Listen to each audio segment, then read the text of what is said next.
else. Okay, me too. G'day. Hi, everybody. Welcome to the Forbidden History Chronicles. You're here with NinjaCat 111 and Dezert-Owl. And I need to fix the volume. Sorry, I forgot to hit the mute button. Anyway, you're here with NinjaCat 111 and Dezert-Owl from the Forbidden History series YouTube channel. Firstly, before we get into the introduction, I just want to thank you, Desert. Last time we did the program, when I put up the similarities with the directed energy in the, all of that with the Wi-Fi signal and stuff, you were the one that pointed out the one at the Paradise Fires on A Plain Truth, and that's what reminded me of the other ones. So thank you for pointing that out. I appreciate it. You helped me make connections. So yeah. Anyway. I try to pay attention. Yeah. I just wanted to give credit where credit was due. Anyway, this is written by Dezert-Owl. It's called The Signs of the Times. In essence, Desert discusses the history of the world and how the unseen hand has been running it from the very beginning of time, who they are and how they have founded all of the first great civilizations that are found all around the world, about who the giants really were, the ancient Aryan caste and slave systems, the priesthoods, the anti-gravity V-manners, the earth-based misnomered UFOs which are man-made, the control of all forms of communications, commerce, religion, mass media, pseudo-politics, etc. It is the grand deception that is used to control all of mankind, and all instituted through the three main religions of the world in particular, used as their grand cover. Their cyber code has been revealed to him because he has become adept within the study of the ancient alphabets, communications, symbolism, religion, custom, law, cosmology and mythology, not to mention the fallacy of today's political science and pseudoscience in particular. He can also define the true nature of their warfare, their shell game of bringing one civilization up for their temporary use and then taking it down for the next 500-year generational cycle, as symbolized by the classical phoenix. He discusses the ultimate in mind control and ancient art and the financial control, the secret societies and their blood occult rituals, and how they wage all wars throughout all time through the nations that they have created, which are all imaginations, plantations and mere corporations. They have taken blood oaths to surrender their self-will and mind to their blind goddess, who has demanded our blood from the very beginning of time. They They communicate to their minions through the movies, TV and print media, while Desert can see, read and interpret most all of it. It all says that they are using us for our ingenuity, for our collective constructive labour, for experimentation, and in the end they intend to kill us all. They have given us full notice of what they are doing and what they fully intend to do, while all of the general population, the sheeple, they merely go there to be entertained. The New World Order is the Old World Order from the beginning of time. There is a major cosmic natural disaster that is about to happen on Earth, and they know it, but they are cleverly leaving us in the dark. Hence the reason that they have built hundreds of underground bases all around the world, while they are leaving all of the people to remain unprepared, uninformed and above ground, so that when it comes, the mere 5% who will survive above ground will die from the weaknesses and disease that has been generated from all of the poisons that they have been feeding us, from the chemtrails to fluoride in the water, to tainted vaccines, to fake food, etc., etc. They have enslaved us all by the clever means of deception, because we, most all, are their cattle, chattel, property. and because they merely wanted to harness our labour, what they always needed, which is what backs most of the world's currency through the birth certificate, but they are all through with us now. It is written in stone, as it can be seen written in the Georgia Guidestones. To know the truth is to be empowered and to be prepared. We may not be able to stop what has been done and what is about to happen, but the innocent and decent people on planet Earth deserve to know. And that was written by Dezert-Owl, and I love it. I don't know if I've told you that. I love your introduction. Welcome, Desert. How's it going? Yeah, that's a mouthful, Ninja, isn't it? Yes, and I am still yet to read through it without some sort of hiccup on the way through. I want to do it. I want to do a clean read of it one day. That'd be good. Yeah. Well, maybe indicative of the world being not quite right, and it's who comes into the world and says, hey, I want to learn. It's called nature and why people kill each other and drink blood and rape society and boys and girls and all of this and deceive and operate enslave everybody. This whole bag of disgusting soup that belongs to this world. But that is the nature. That is the nature of the beast system, and they clothe themselves in benevolence and what they call light, but they're the mother sons of darkness, and they have layers of onions that we can never work our way through. Nobody can hardly figure it out unless you're an insider, maybe. Then you come out. I remember the retired intelligence officer I worked with. He wrote a quote, about truth, and he says that he called it the ever-flipping coin, and I don't have it in front of me, but trying to remember it is something like that there's an ever-flipping coin, and sometimes we never know where it lands. If you want to know the truth, then you have to work really hard at it. Sometimes the coin is predisposed as how it's going to flip and land. Other times nobody knows how it's going to land. And if we go and if you want to know some people go on and they learn what they consider the truth, but yet nobody, virtually not anybody, absolutely knows the entire whole truth. Yeah. And he says, sometimes there's never a coin at all. It's a great metaphorical read. It's on the website, but I know the website's down right now, and I haven't called them to find out what money they need. I think it's about an annual fee now because they've now made it so unless you pay another $100, you don't get this protection. So so in other words, the web, the way they wrench down and everything to so you can't be on the internet now. To get this additional feature, that shows you're safe.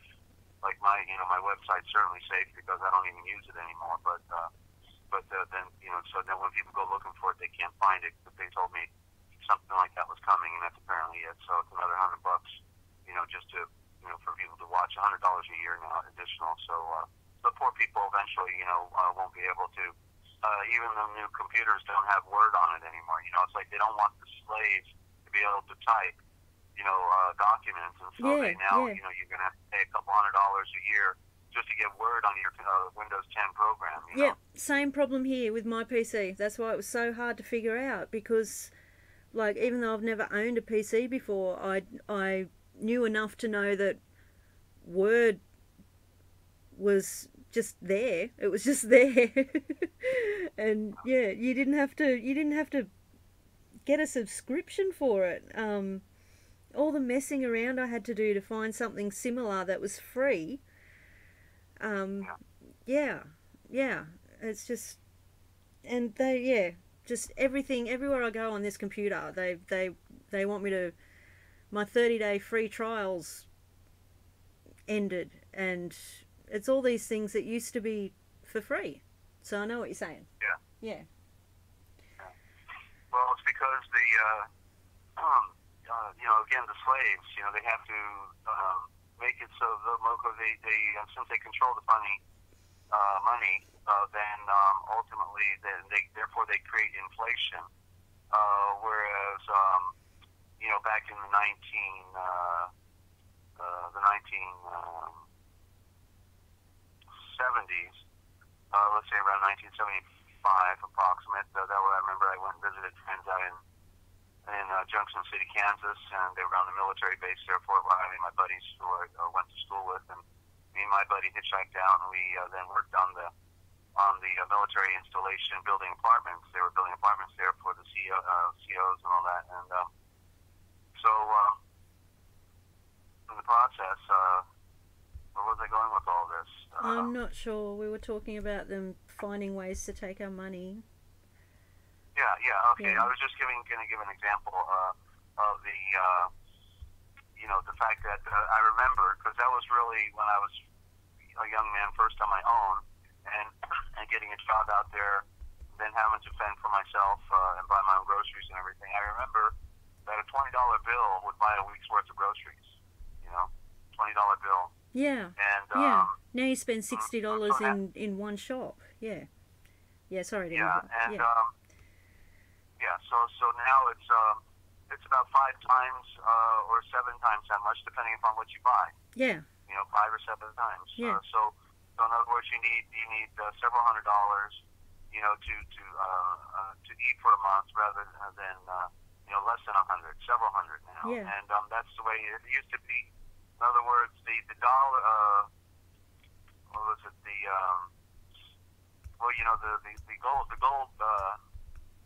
gold coin, the dollar,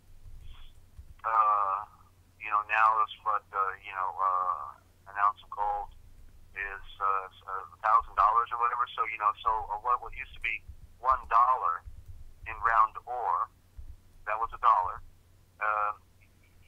which could buy a lot back then, in the 1930s.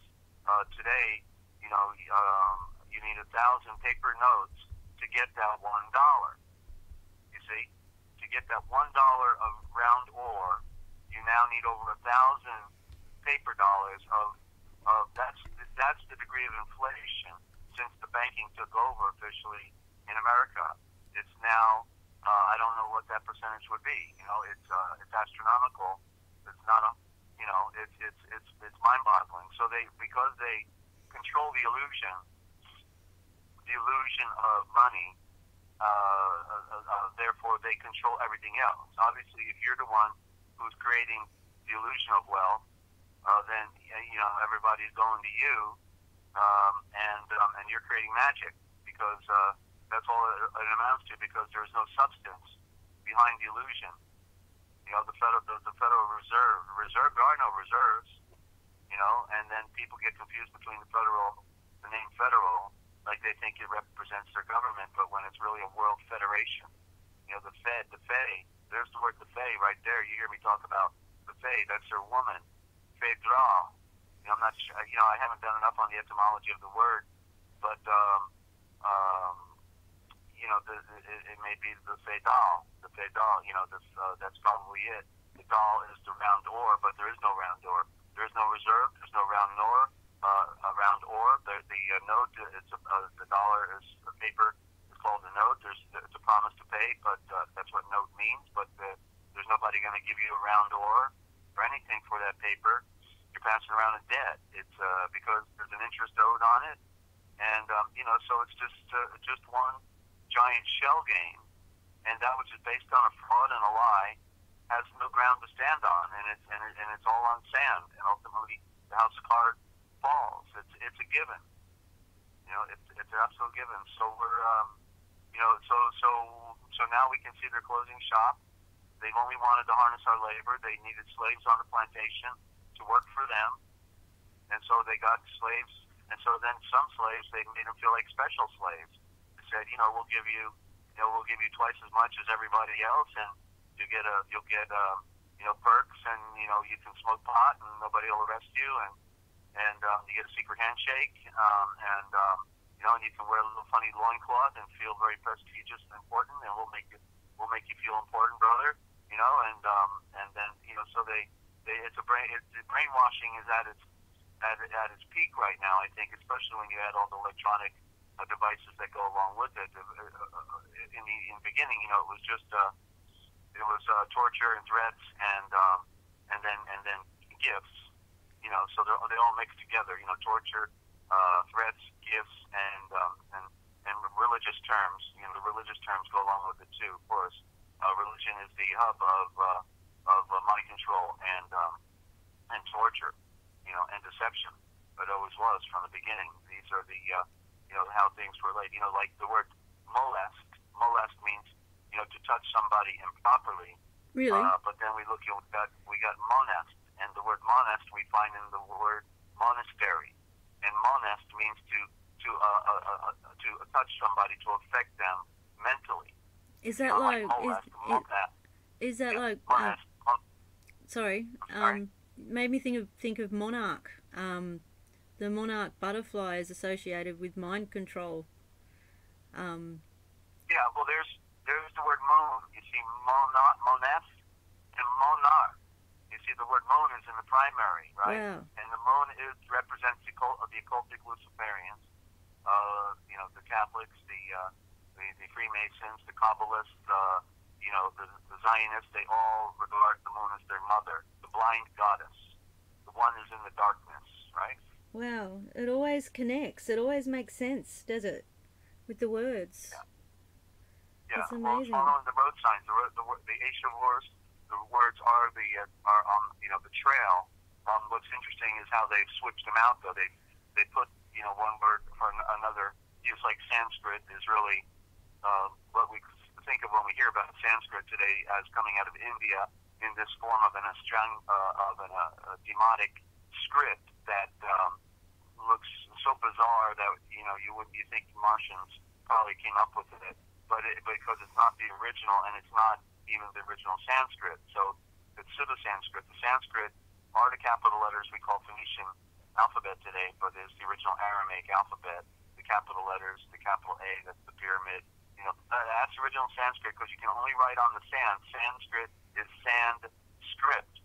Sanskrit for writing on the sand. Wow, that's and cool. So I like that. Yeah. So when you land on the beach, you can only write in straight lines. You're not going to write, like Arabic. How can you write Arabic in the sand? You couldn't do it because you need straight lines. So that's why the what we call Phoenician alphabet with the straight lines is important, because when they landed on somebody else's shores, those were universal symbols. Yeah. Universal symbols that people could connect with, and it was Bullinger who had a good quote. I don't even know if I could find it real quick in my scriptures. So let me give it a shot, because it was the symbols. What these symbols are conveying are universal. They're not what we're calling the Phoenician alphabet. They're actually universal symbols.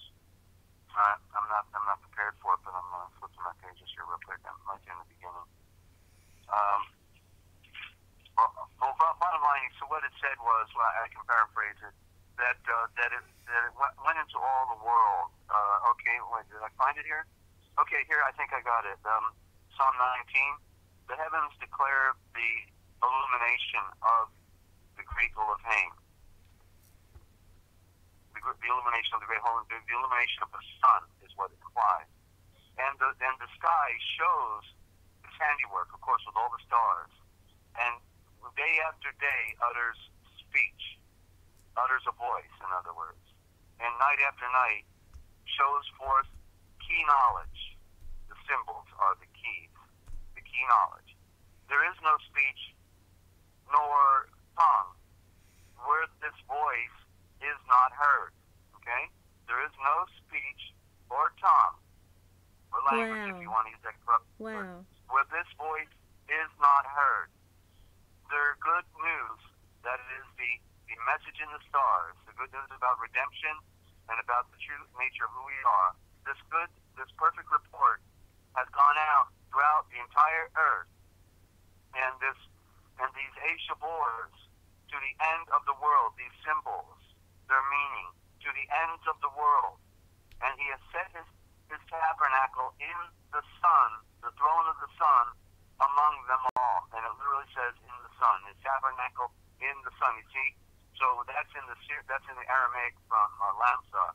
He set his tabernacle not on earth.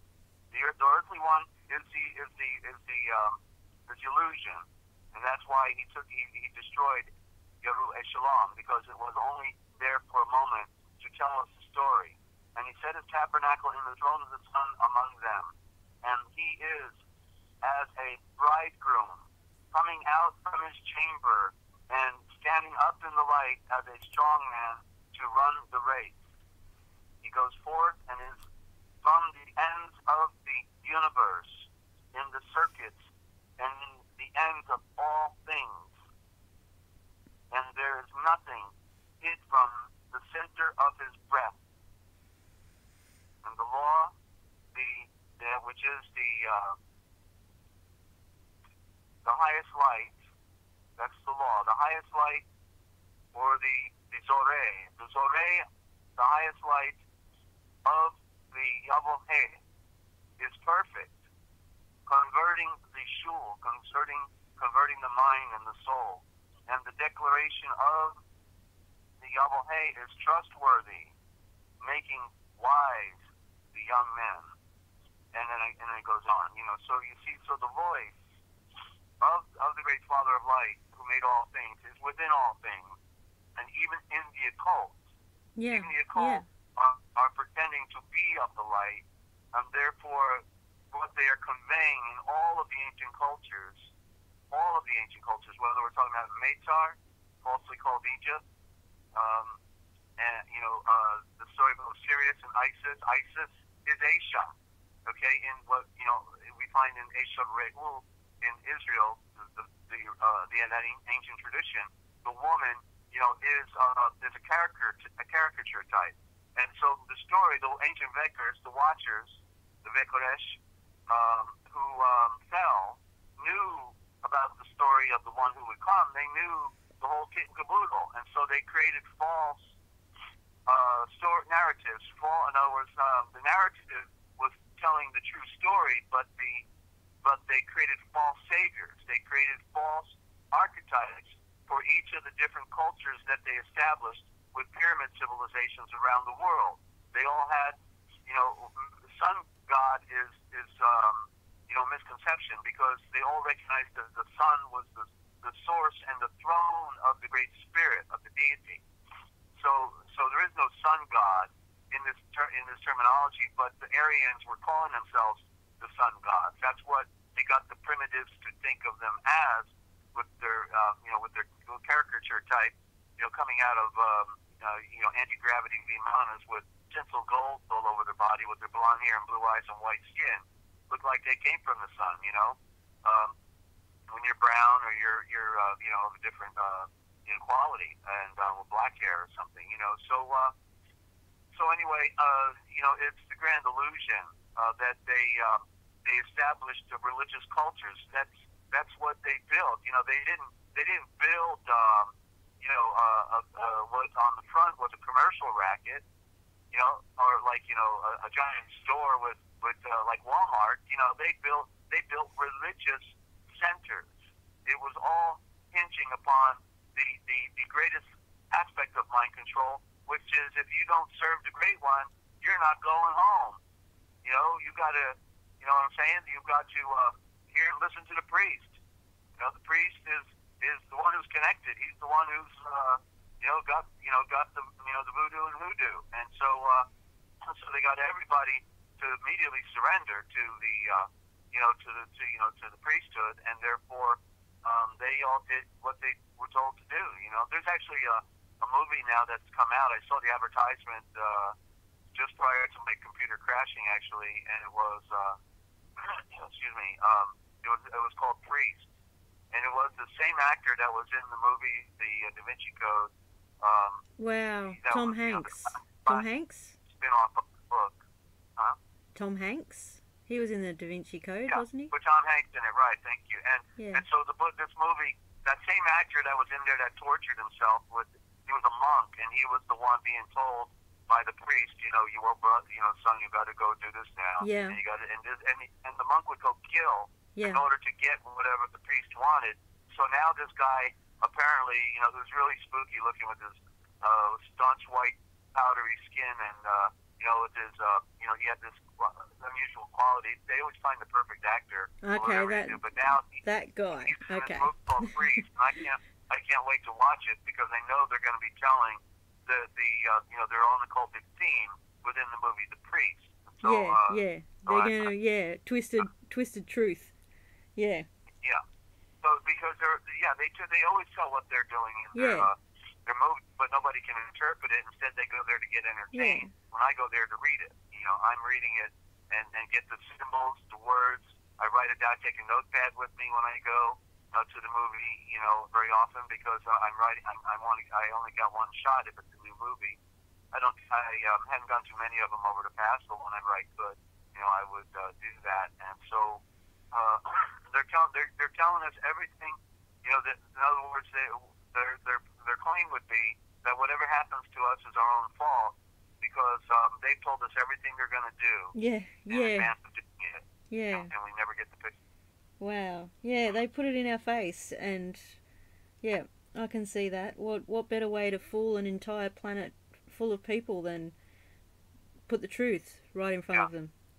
Yeah. People like to go to the movies and get entertained watching people get slaughtered and bludgeoned and bleeding, and they consider that entertainment, and it's the next thing that's going to happen to them. Yeah. It's when I had an experience when I was about 17, 18 years old, and I had to rescue my girlfriend from a piece of garbage brother-in-law who was systematically raping her. He was in his mid-30s. And we were camping out in Colorado on the river. And I was living out in that area of Colorado with friends, and so I went and rescued her. But he came and woke me up in my sleeping bag in a dead sleep with a knife in my throat, telling me, some vulgarity, and then you're coming with me. And my only thought was, I'm not going anywhere with him. And so I just imagine grabbing for the knife with your eyes closed, because that's what it was like. I wear glasses, number one. Number two, it's pitch black. So just imagine getting in a knife fight with your eyes closed, and that's what I ultimately had to do. Ironically, the way the Heavenly Father always prepares me for things is I practiced knife fighting with my buddies when we were kids growing up, and so that was how I was prepared to, while knife trying to fend somebody off on top of me on my sleeping bag, to get out of my sleeping bag while I feel the knife 3 times going through my hands, and don't remember getting stabbed in the arm, but I actually get to my feet. And holding back the knife like in the palm of my hand, or remember grabbing it. I don't want to get into the details, but the point is, the Father has always prepared me, for things that I would be confronted with in life, and that's one of the unique things about the way He prepared me.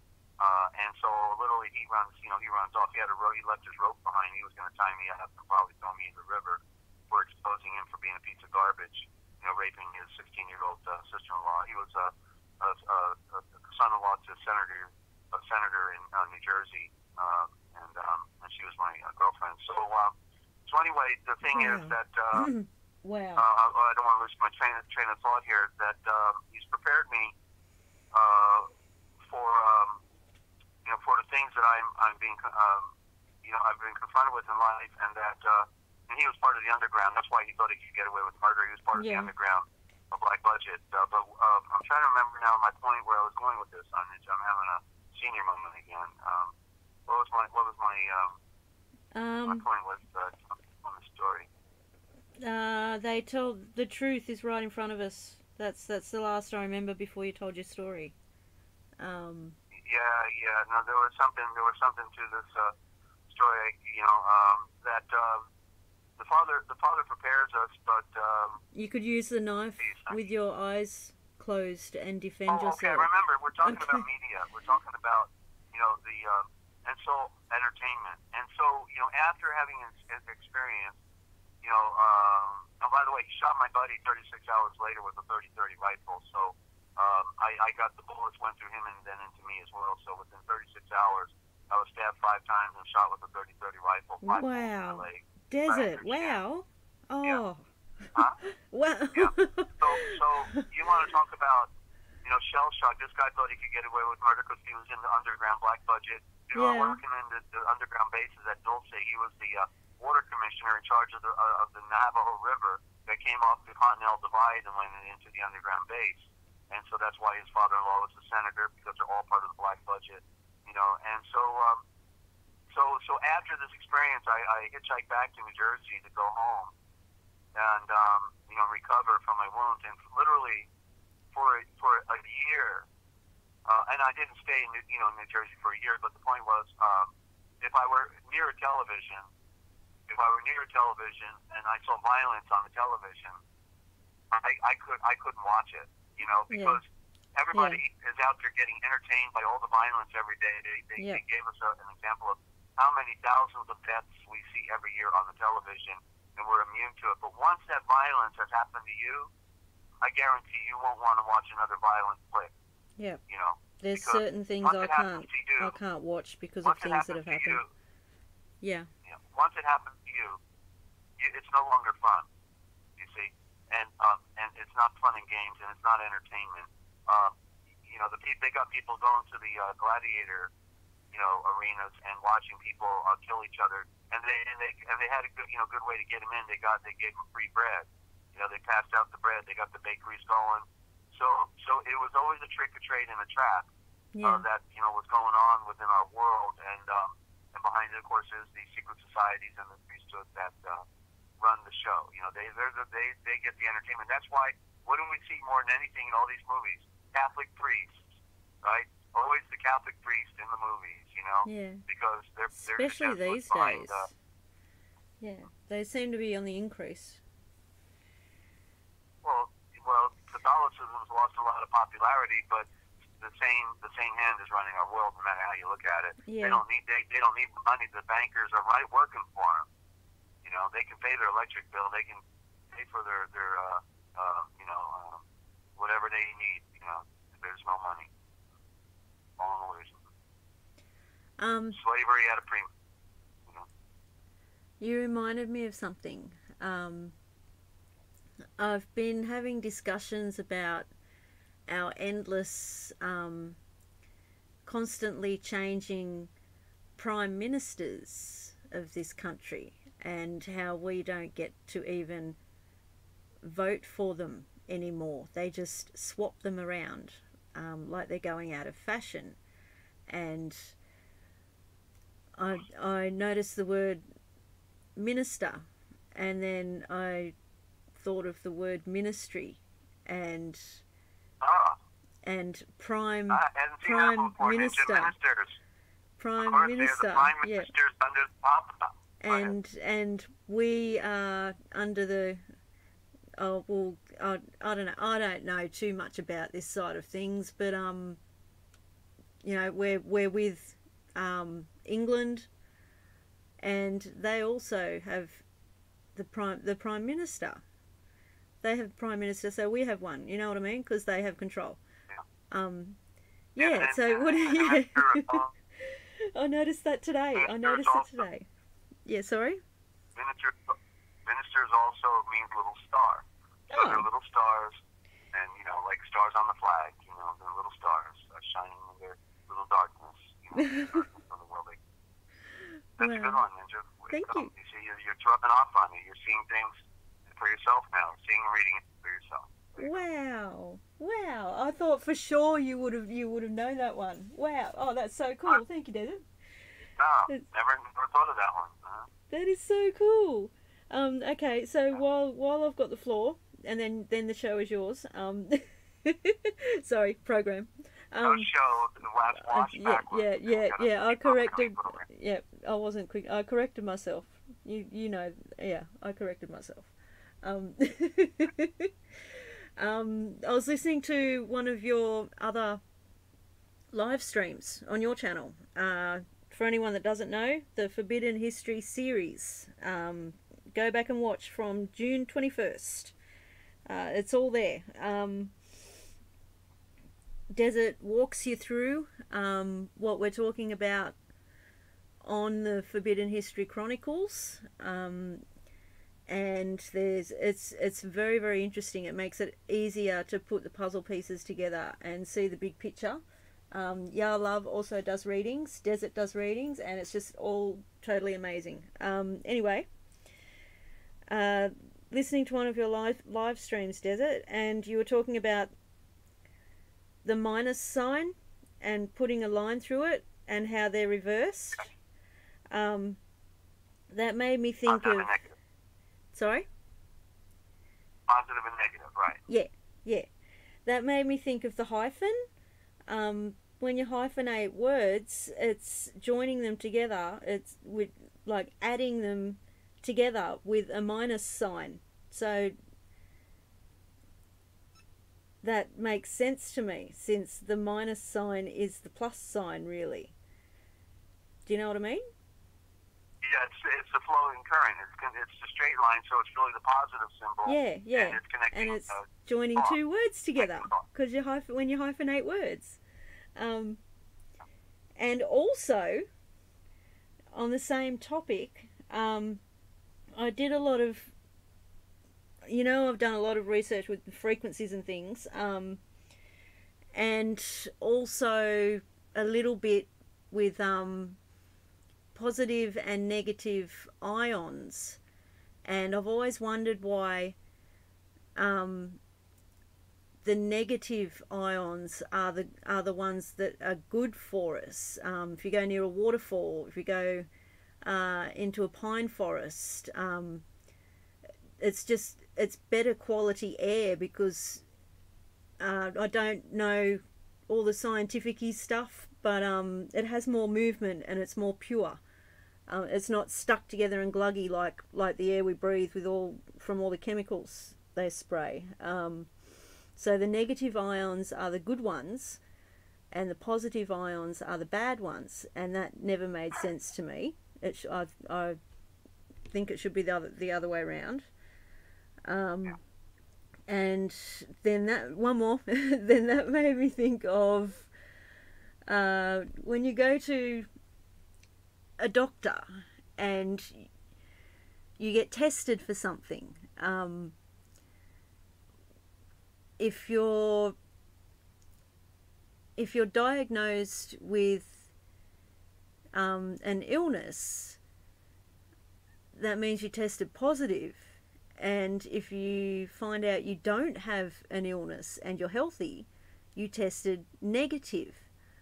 I think they should be the other way around as well, because it's a positive thing when you find out you don't have an illness that you thought you had, and it's a negative thing when you find out you do have an illness, and they're saying that's a positive. Right. And yeah. Well, we need to point out to people the distinction on how they play the trick. This, the minus symbol. See, we look at the minus symbol, and just for anybody who's listening, and they realize it's a straight line. That would be called, and we consider that as like an electrical cord. We could call it a positive flow of energy. It's just the energy can flow down a straight line, or like water. Water will flow down the straight pipe. It'll flow. But now, if we take that line that we have on our paper and we draw a hash mark down the middle of that line, a vertical line across that horizontal flow, what did we do? We just constricted its ability to have free flow, right? Yes. And so we have negated the flow of energy, and therefore it is a negative symbol, because the straight line, which we call the minus symbol, is the positive flow. And so they actually reversed that. And so they told us negative is positive and positive is negative, and it's actually reversed based on the symbol. So they lie. It's called confusion. It's called Babylon. The same with the four elements. They lied to us about the four elements. They lied to us about two of them, but none of them are really correct. And if we change the letters, the letters are incorrect, then there's three of them that are absolutely incorrect. Okay, so the first one correctly is well, they say all four of them are a lie. All four of them, because they don't give it to us in the right form. And so the four elements is the first one. And if you put, if you're going to make it like a four boxes, by creating a giant plus symbol, then which is a negative symbol. Yeah. Put on the top left. It's endless. The top left. Yeah, put matter. And on the top left corner of the corner box, put the matter. M-A-T-T-E-R. Now straight under it, put water. You're just flipping. All you're doing is flipping over the M and becomes a W, which is a false symbol again. Oh, okay. Wow. Underneath water, because the W doesn't exist in the alphabet. It's the M that they flipped over, the mother. They flip over their mother to create the water. But underwater, then you can just write the correct terminology, and it's vater. V-A-T-E-R. Wow. And the V-A. And the vater is the serpent. You see, I used to call it the viator, but I just realized over the last day that it's correctly vater. It's because I was working with the Indo-Germanic roots, and I was looking at the correct aspect of that, and because the vater is the opposite of the fire of the sun. We have the fire and the water, water and the fire, and so the what it is the AV in the prime symbol of the alphabet, the AV, the two first letters of the alphabet, not AB, AV, connected create the star, what we call the Star of David, and that's the six-pointed star, and that's the star of creation. That's the sun. And so if you have AV, it represents the fire of a star. But if you flip it over and you got VA, it represents the vater, the va. The reverse of fire is water. They are opposites. And water will put out fire, in fact, right? Wow, and, that is so cool. So vater. So that's the serpent, because what the water does, like running down a stream or running down a river, it's obviously in the metaphor of creation a serpent that's flowing, and it represents energy, it represents light, represents creation, represents the river of light that flows from the sun, from the Eden, from the atom. That's where the river flows from. They're looking for Eden on earth, and it's the atom of light that the river of light is flowing from. Out of the heart of the atom, the Eden is flowing. The river of light departs into the four directions, which is north, south, east, and west. So, and covers the entire earth with its water of light. Vater of light, the serpent of light. You see, everything's all messed up, because all they've done is lie to us and never ever gave us the true elements behind all of this. So on the left side, you got at the top, you got matter, and then flip it over, you got water. So they told us it was earth. You see, but it's not earth. You can see now why the word matter is important. Yeah, because matter includes everything. Earth sounds like dirt. Yep. Right? Yep. But matter includes metal, minerals, salts, all the elements, wood, it's all there. So then on the other side, at the top right, well, what did they say? It was air, right? But it's not air. It's oxygen. Yeah. The air is the void. It's in the air. It's in the sky. But oxygen is the element. The prime element within the air is oxygen. That's what they didn't tell us. And there's more oxygen than any other element within our sphere, within our planet. Wow. And then the big lie, the really big lie was fire. In the bottom right hand box, fire. It's not fire. Do you remember the discussion? I remember the discussion, but I'm waiting for the punchline because I can't remember. Well, it's not fire. Fire is not an element. It's not. I think I know what it is, but I'll let you say it because I don't want to be wrong. Fire is the destruction of all the elements, so it can't be an element. Yeah. It's the destruction of the elements. The element that they hate most of all is the one they're not going to give us. Oh, I know what it is. Yep. I was just about to say it. Light. I really was. That is the important element. That is the prime element. Yep. The the atomic light is the prime element in creation. Everything depends upon the light. Everything came from the light. All the other elements came from the light. Yeah. So the prime element is the light. Yeah. So we have light, oxygen, matter, and vater. Yeah. You see. And so they lied to us. The V is in the matter. The word matter, you can see the capital M has the V in it. And so matter becomes vater, the element of, hydrogen and oxygen and, H2O. So they lied about everything. Then we already talked about the dollar bill. It's not a note. It's not a bill. It's not a dollar. It's none of the things they claim it is. None of the things. No reserves. Our money's plastic. The grand scheme to control slaves. Control slaves. Give them cake. Give them emptiness. Give them nothing but sweets. Make them think it's sweet, but it's poison. Yeah. And I just want to say hello to Martha. Martha's just arrived. G'day. Hey, good day, Martha. Good to have you. And here in Ontario. I've said hello to everybody else, but I'll say it out loud. Just because I can. Hi Lynn and hi Funky Blue. So that's BLOO. So that's cool. That's cool. I like the spelling. Is that another? Yeah, Funky Blue. Funky Blue, and it's BLOO. So that's cool. All right, blue's my color. Well, welcome aboard. Good to have you. Yeah. And Lynn can't stay long, but she's still here. She's here. All the best to Lynn. She's going through stuff herself, and these are tough times we're in, and we're trying to make lemonade out of lemons. At least we can do that.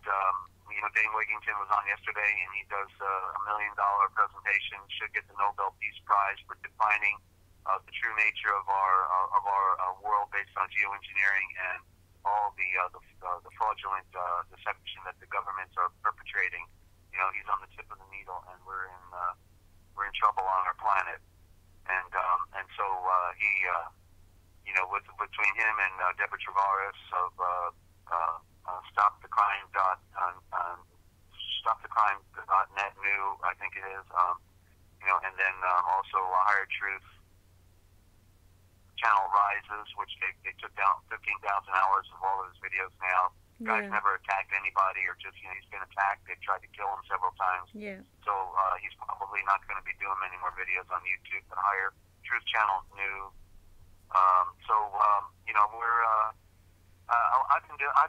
I became a political activist around 1990, 91, and had two organizations. I never even thought I'd be here this long. And so, I figured we were exposed around the time that, the Twin Towers came down, or then they predicted 2012, and we just always figured they were going to pull their little stunt, the stunt that they were about, we always knew they were going to pull a stunt. I knew about Project Bluebeam since about 1993 or 94, 95, whatever, and knew that they were going to use energy rays to also maybe reflectors, from the sun to focus down on people and burn them alive. I've known that for almost 30 years now, and I never thought we'd make it this far. I figured they'd pull some other stunt, but now here we are, and they're actually doing it, with their blue energy rays and Star Wars technology and smart meters. Those smart meters are pretty smart. They sure know how to target a house and burn it down with those smart meters, And so we've all got smart meters now on our homes. So meaning that any time they want to flip a switch, guess what? We have a barbecue, and you're invited. Oh, so, Desert. Sorry, but I just remembered something that I wanted to at least get recorded on to video somewhere. So I'll do it now.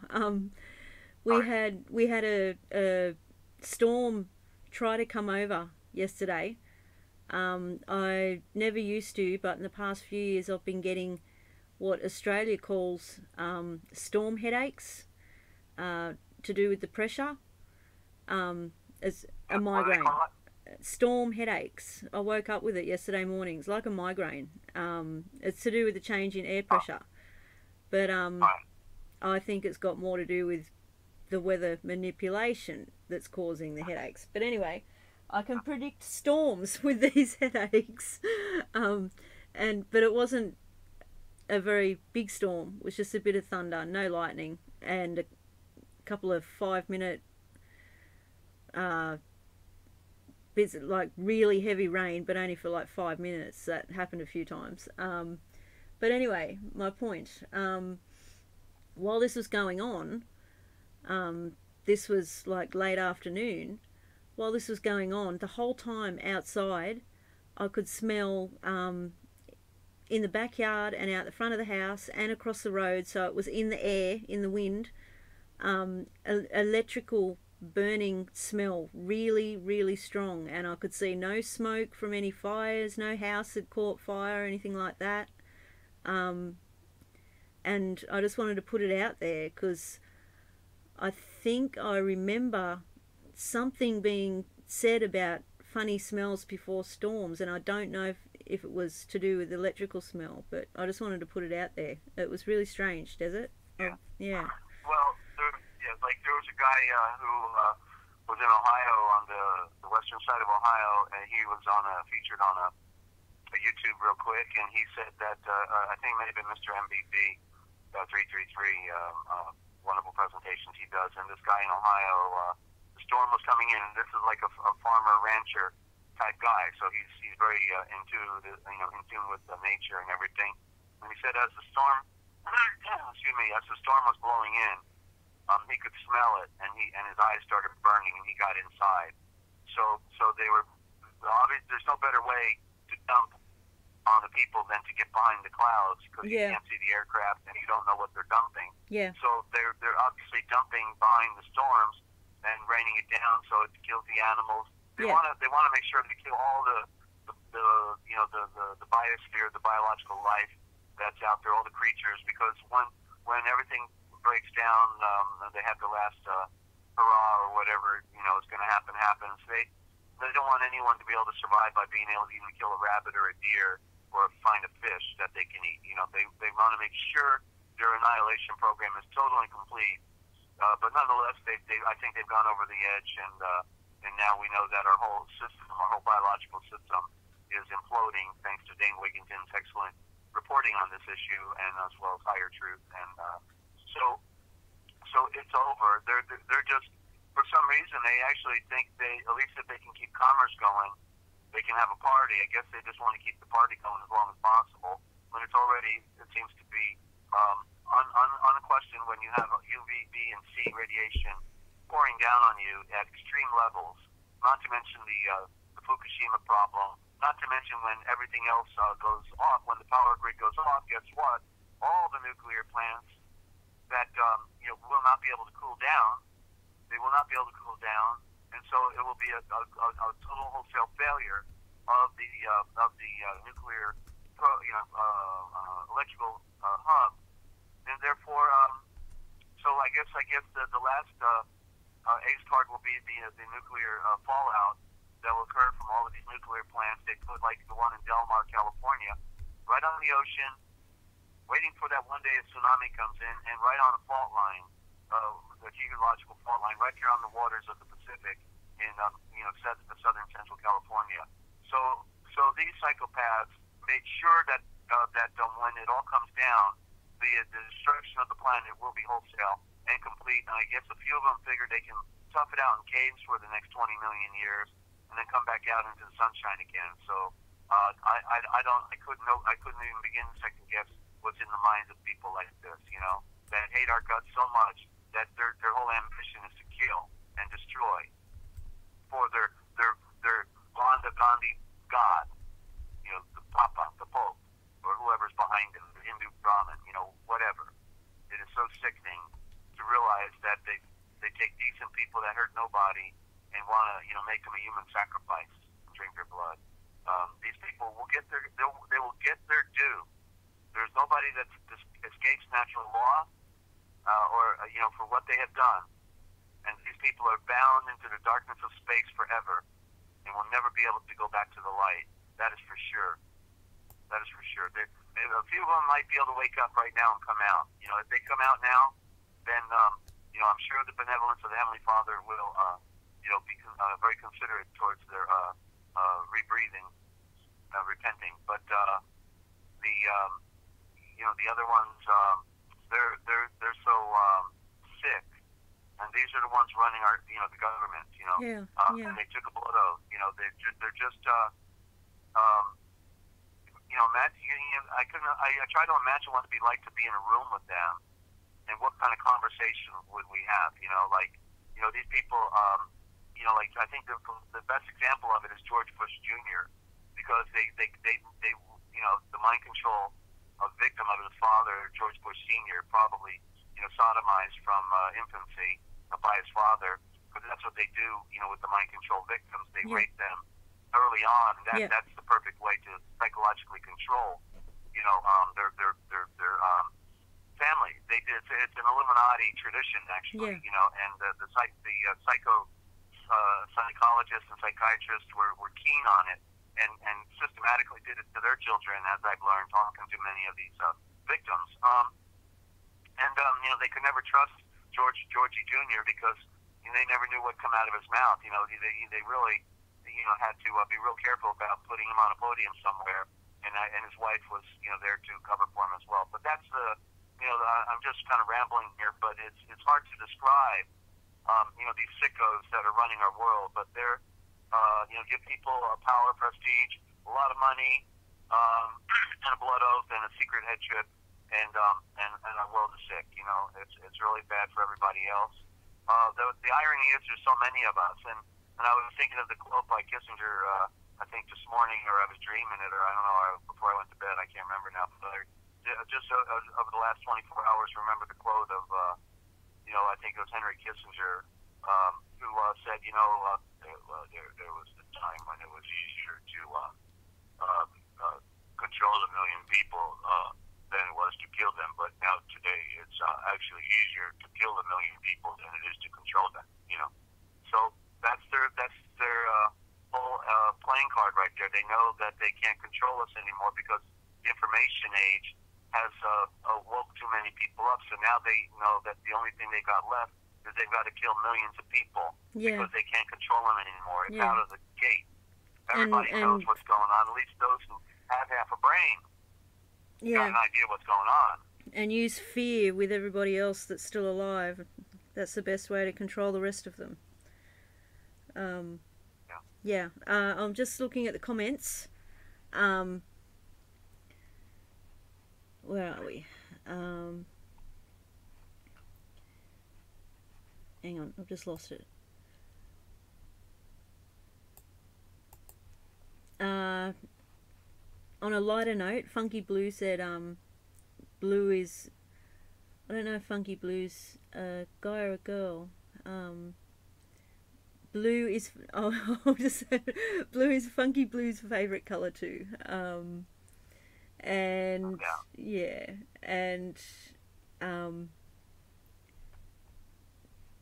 where were they? Funky Blue says, seeing what they did, I don't know the abbreviations. Seeing what they did to N in CA, California, I'm thinking, was horrendous.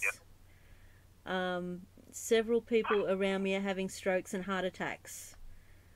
And then, this is why I'm reading this, because Lynn told me to as well. And Lynn says it's not the first time she's heard it. And also says, did you mention it to us about the heart attacks and strokes? Because I can't remember, but yeah, we were just wondering where we heard it before. Well, it's again, the heart attacks and strokes are... with the heart attacks and strokes. The UVC and UVB radiation breaks down the DNA, so that's going to increase the heart attacks and strokes and the hernias as well. Okay. So that's the UVB and C. Yeah. Okay. And just quickly, there was also talk about because I've got on, you can't see, I've got on the screen, I told you about the new videos that I made today. The music at the start, I put it to pictures of flowers from my garden. And my garden this year only had about a third the amount of colour and a third the amount of flowers that thrived compared to last year. Last year was a massive colour. It was absolutely spectacular, my little garden, and they lasted for ages. And this year there's a lot of green, but not much colour at all. Not much colour at all. Things aren't lasting as long, so I just wanted to make a note of that. Yeah. Thank you. Although my tomatoes are Okay, looking well, good. I'm just looking at a picture now. Anyway, yeah. Anyway, it's about a good time maybe to go to a halftime break. I want to recharge. I can feel it in my voice, and I've got. I want to bring us on the positive side, on the other side, with some deep, spiritual perusal. Okay. Okay. We will go to a break. I'll put the other new video on. Okay. We'll see you in 7 minutes ish. Okay. On the other side. Yeah.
Okay, welcome back to part 2 of the Forbidden History Chronicles.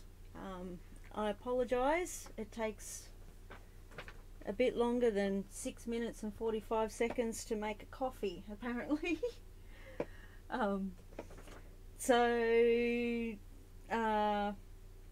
Will I give out your details, Desert, and then we'll get on with part 2? Yeah? For anyone who's just arrived, I'm NinjaCat 111, and I'm here with Dezert-Owl from the Forbidden History series on YouTube. I really need to write something out for these details. I'm just winging it, and I don't do a very good job of it, I don't think. Anyway, Desert's website is temporarily down, but he's working on it. It will. It should be up the first of the week, I hope. Okay. Yeah. Situation, but we'll find out. Yeah. So I'll give out the details anyway. Okay. The website is www.therealpublicradio.net. Again, that is www.therealpublicradio.net. If you go there, you go straight to the PayPal button. If you'd like to donate towards the transliteration, I got it right, Desert? I think transliteration. Original transliteration project. Yeah. Right?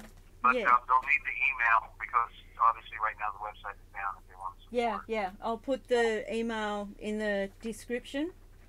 And I haven't got it right in front of me now. But who's getting it orally, it is contact@freeamericaradio.com. Contact@freeamericaradio.com. Real simple. Yeah, okay. And you can also go through me as well. My email's in the description underneath the live stream.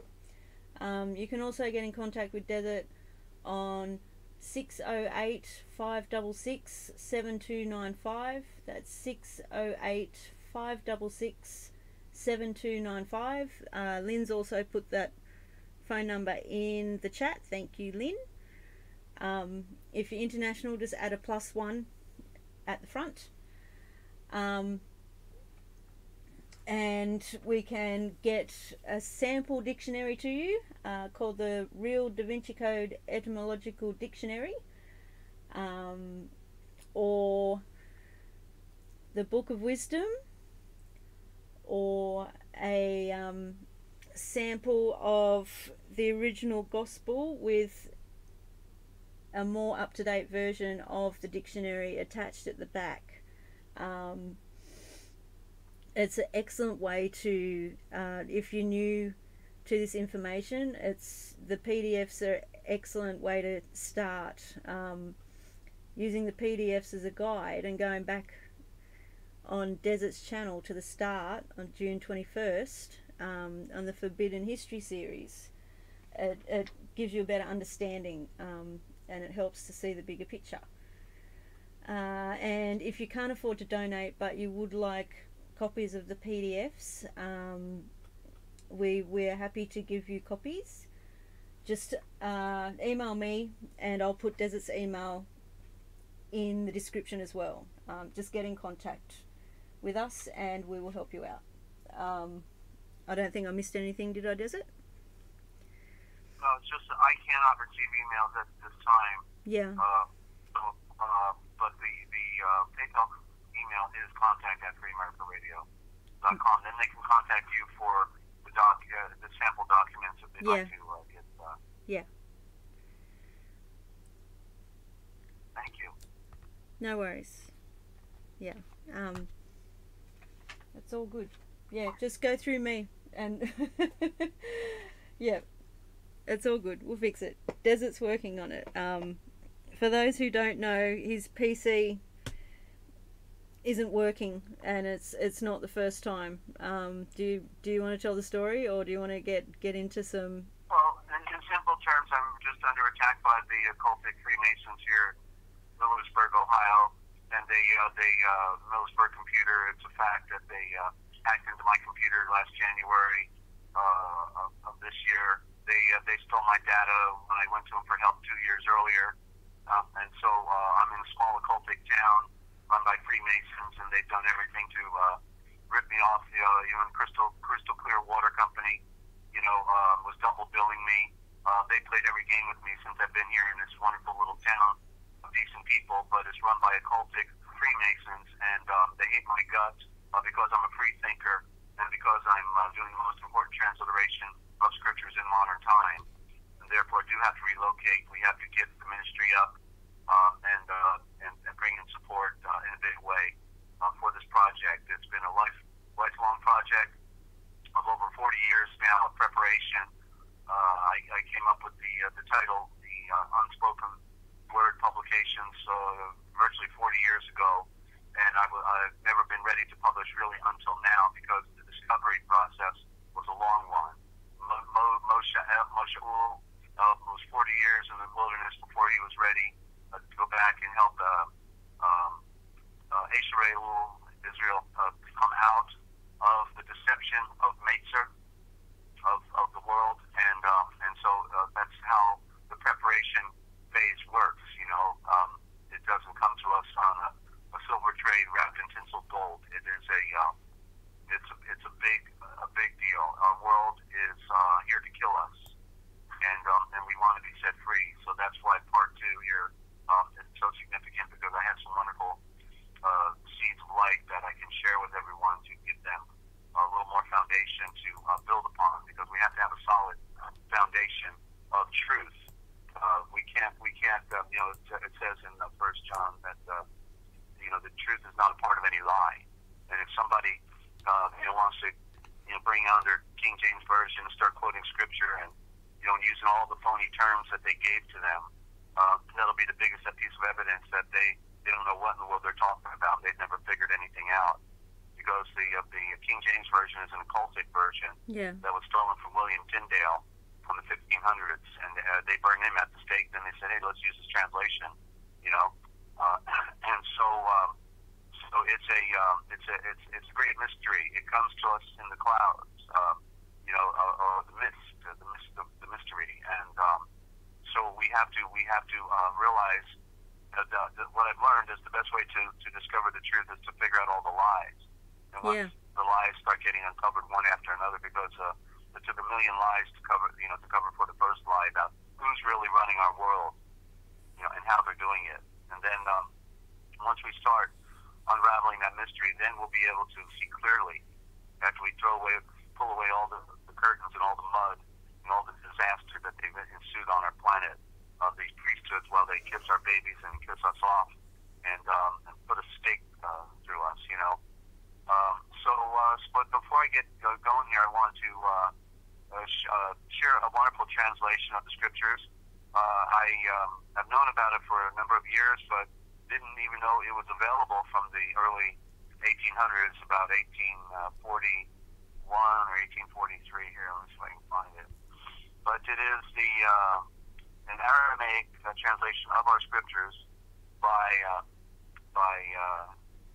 Etheridge, and I'm trying to find on the main page, and I don't see here. It's the Aramaic New Testament. I think I give a little more credit to the guy on the main page here. Let me open up some more. 1846 is the book, 1846, and you think they'd spell his name one time completely, so I could not just J.W.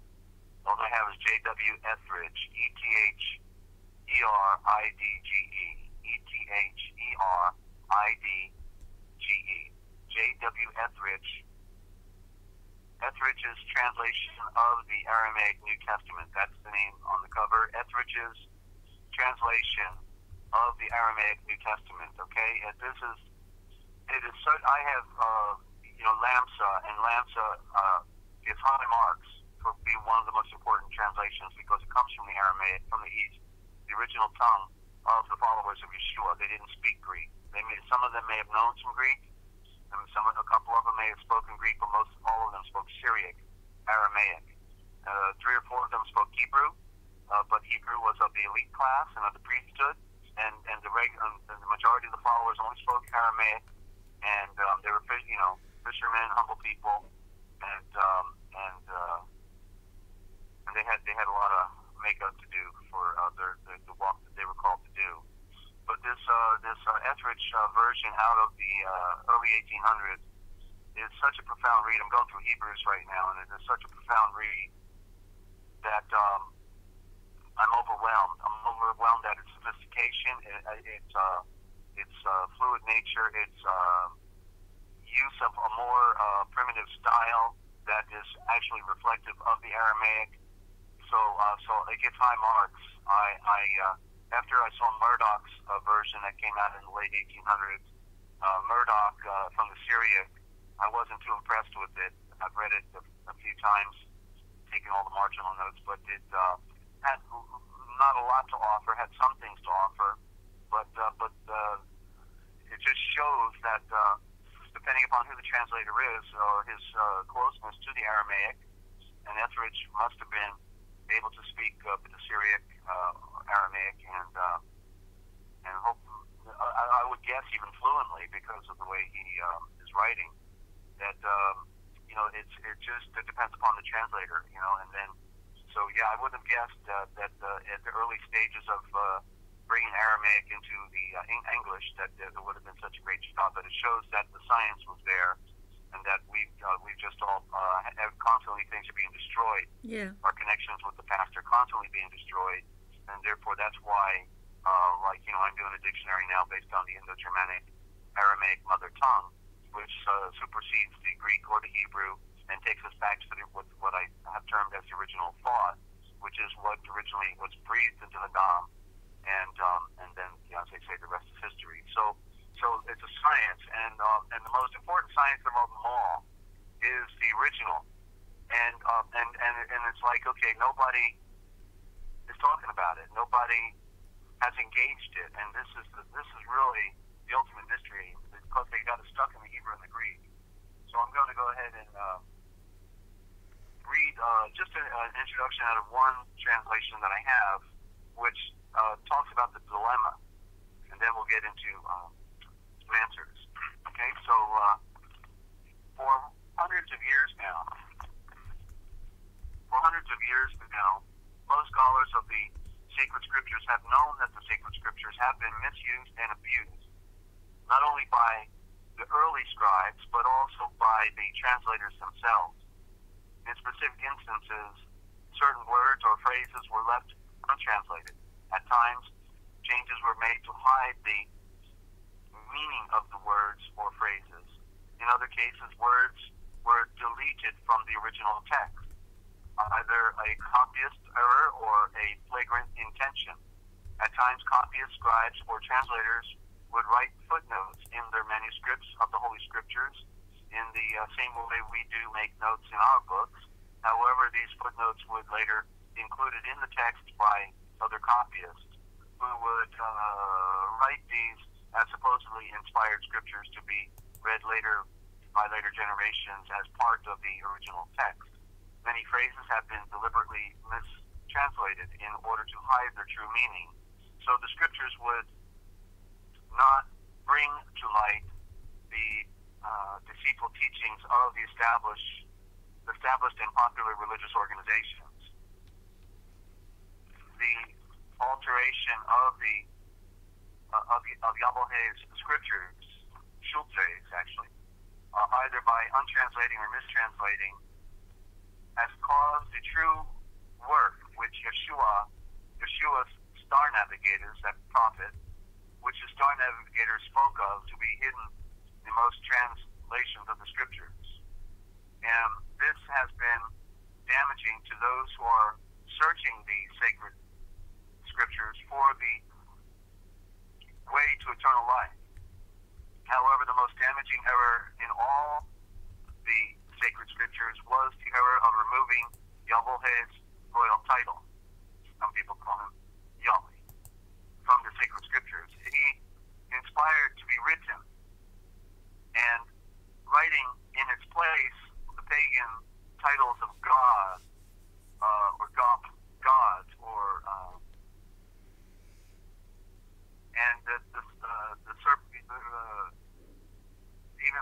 this individual, didn't get it all right, but that's okay. Because of this grave error, those who are calling upon the names of gods or referring to Satan, they don't know what these words mean, even though ignorantly, are actually worshiping the darkness. For they are not calling upon and with the royal title of Yahweh, let alone grateful of Haim. These detrimental facts are not hidden. In fact, an abundance of data confirming these statements has been published for many years, but generally confined only to footnotes, scriptural commentaries, dictionaries, encyclopedias, lexicons, concordances, and technical publications. These facts are indeed plenteous. They are openly admitted not only among scholars of the sacred scriptures, but also among the religious denominations as well. And then Joseph Brian Rotherham in the Emphasized Bible, a New Translation. Oh, that's where this quote comes from. Joseph Brian Rotherham. I think I once had his scriptures in the Emphasized Bible, a New Translation. And then one more out of here that I was just reading this morning. Most of the sacred blood of the earth of old would not even be recognized.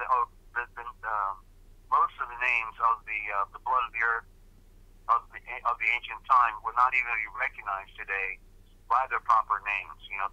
That's what you're gonna consistently hear with me referring to the discoveries of the corruptions in the spelling of titles of people and places and things. That in other words, they switched out letters. The letter I, as you know, I said the letter I has to come out, the letter D has to come out. Those are predominant in that. Like, in other words, David is Tavat, not David, but Tavat, Tavvat or Tavat, either way. And there's a story behind it as well. There's stories behind all of these meanings when they're put back together properly. And so that is the objective, is to discover what has been stolen from us. How do we get back, to the proverbial Kansas? Or how do we get back to Eden, might be the better way to say it. But of course, Eden is a corruption as well, because it's the atom. Yeah. How do we get back to the atom?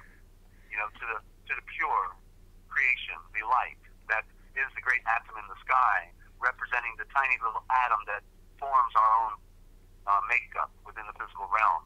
It's a great mystery. Ninja, were you wanting to jump in? No, I was just yesing and getting ready to do some wows. So if you're happy to continue. Oh, okay. You've got your bobs. You mean the bobs, not yes. the bobs. Yes.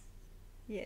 It sounds better when you say it. Sounds better when you say it. My Aussie accent. I say I can't say. I can, because I'm about to. I think. I wouldn't say it like Vav. I'd be saying Vav with my Aussie accent, and it doesn't have the same effect. So. Well, it's a down under accent thing, so it's still the same thing. Vav, or Vivs. It's okay. Vav sounds better. That we get back. Vav sounds better. We have to start speaking. That's speak and spark, because the sparks are flying when we're engaging these vibrations,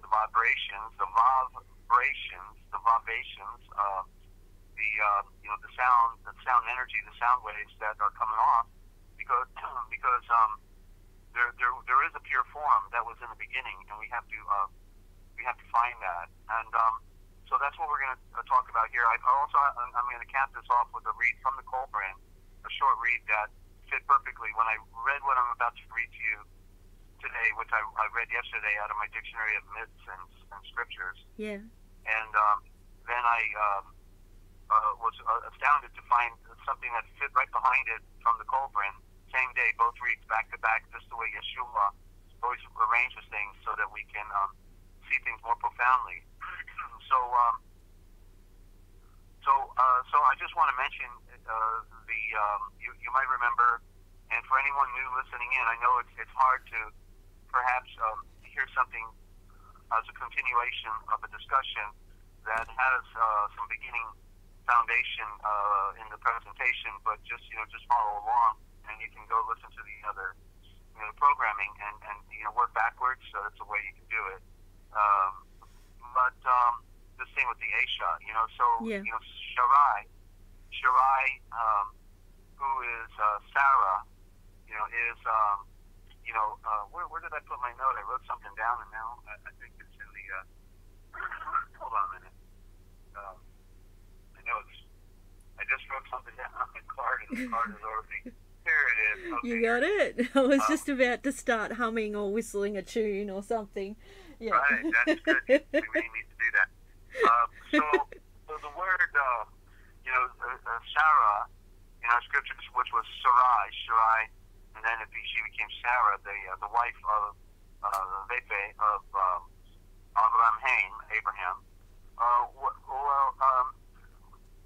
Interesting point about her. First of all, I realized yesterday that Syria is a corruption, is an abbreviation of Sarai. Sarai or Sarah is Sarai is Sarai, and what she ended up with was the breath at the end of her title, and it went from Sarai to Sarai with the breath, because the line of Ul was coming through her. The mother, the woman, was bringing forth the baby, and the baby was the tribe of Abraham, and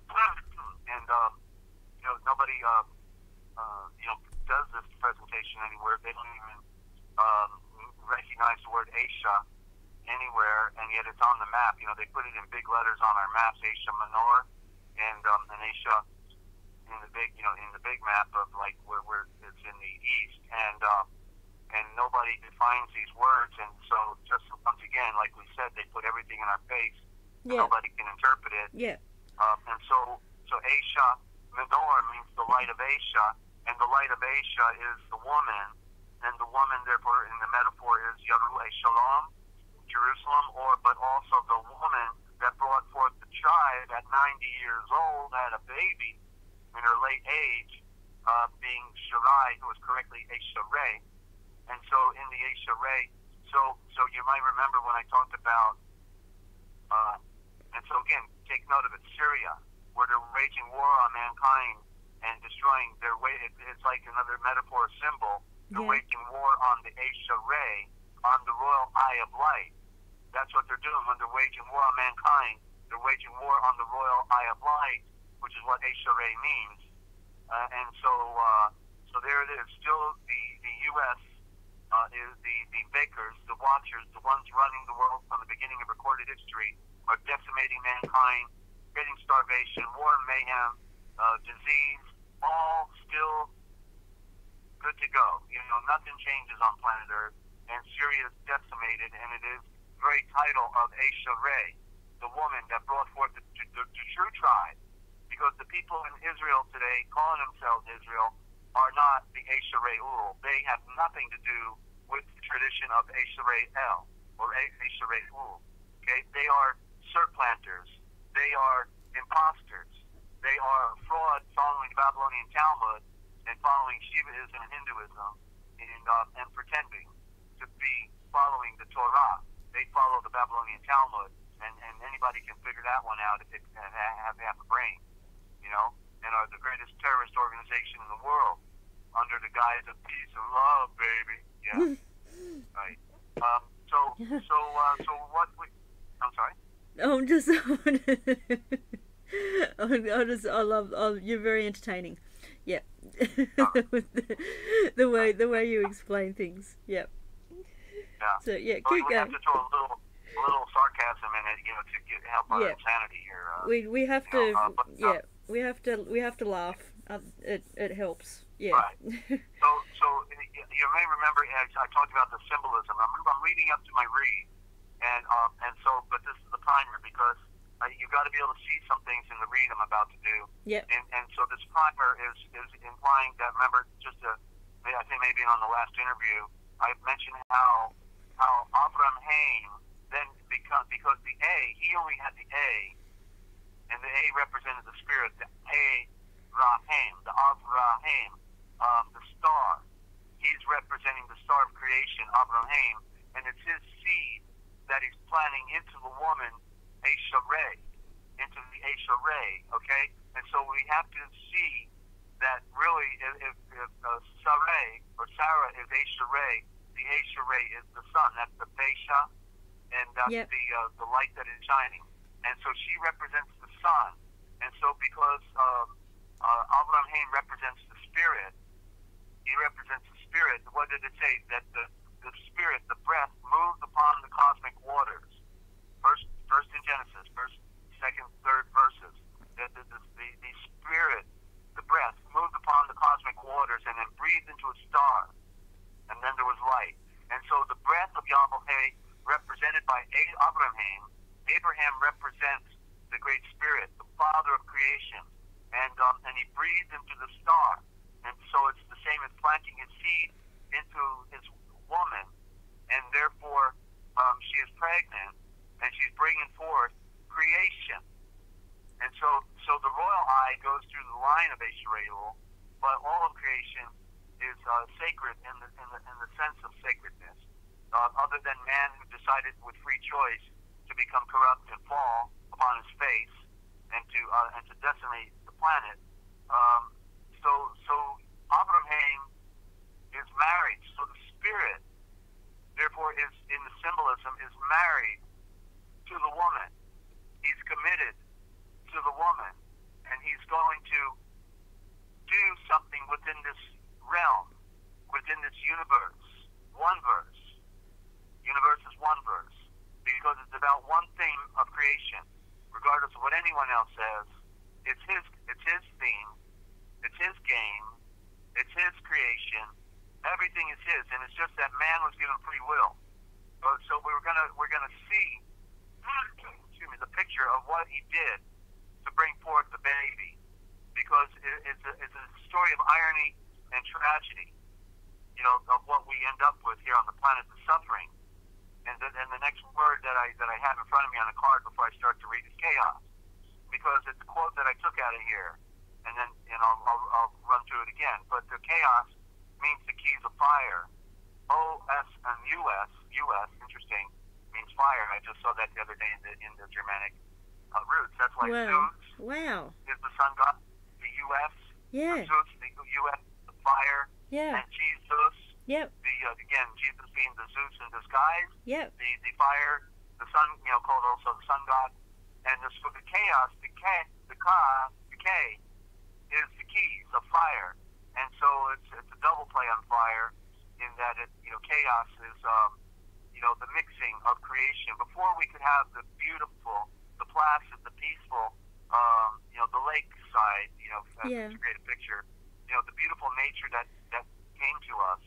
It was the fires of chaos that began. So everything starts with the fire of chaos, and that's why Cain is represented first. You see? Yes. Yeah, because, wow. Yeah. So, but even though Abel is AB, comes before C in this picture, the AB came second, because what was in the beginning with Yahweh, which was the beauty and the peace and the light and everything that was ever wanted, as he said, his works were finished from the beginning. Okay, so the chaos had to come first, and that's why Esharei, phony, or who we call Israel, came down the pike, but then was not worthy, because they also represented the chaos, and therefore they were not worthy. Which is the darkness, which is the commandments that came off the mountain. They were thrown at the idols that they created. You see. So they represent the chaos. Cain represented the chaos, and so did Esharei.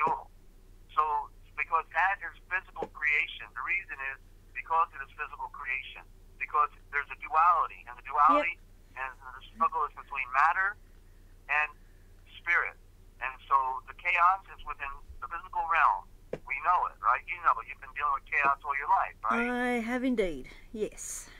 Yeah. Yeah. So have I. And so what we want is the Shalom of eternal peace, the Shalom. And so that's what we're going for. And so the chaos comes first. wakes us up to something, got to be something better. Yeah. Got to be, and Yeah. there is. You know? Yeah. So Wow. the quote is, chaos being the first condition out of which arises the first duality. And then I wrote my notes, dual tray, the tray being sun, earth, and moon, the tree, tree, tray, all the same word. And light and darkness, spirit, matter. And then I said, see the fire of Cain, and which is really correctly Gaon, or Cain. Cain is not the original word again. This is the amazing thing what they did with all the ancient wars. They corrupted them. So now I'll get into the read out of the book called and I recommend everyone get it, Dictionary of All Scriptures and Myths. Next to our scriptures, this dictionary will define everything you read in your scriptures in a profound way by definition. And so this definition is called the sacrificer, a symbol of the supreme who in manifestation limits his own nature and conditions his activity. I'll read that again. The sacrificer is a symbol of the supreme. We can think of Yeshua, falsely called Jesus, Yeshua, the sacrificer, a symbol of the supreme. He was a symbol of the great Father. I and the Father are one. Who in manifestation, when he came to earth, limits his own nature and conditions his own activity. And he represents Yahweh, so remember that there's a duality there as well. Yeah. Microcosm, macrocosm. The name of the first celestial emperor was Kehaul. Excessive splendor is the meaning. Excessive splendor. That's where Yahweh was in the beginning, in his rest, in his peace. And he is also called Fulhe, or Balhe, meaning the sacrificer. This is another sacred tradition. Remember, this is from the Chinese records. Remember that the law of syzygy is that all the other archetypes are a direct reflection on the true one. So the other traditions are speaking about the truth. They were all waiting for the Redeemer to come, you see. Yeah. This is the great mystery.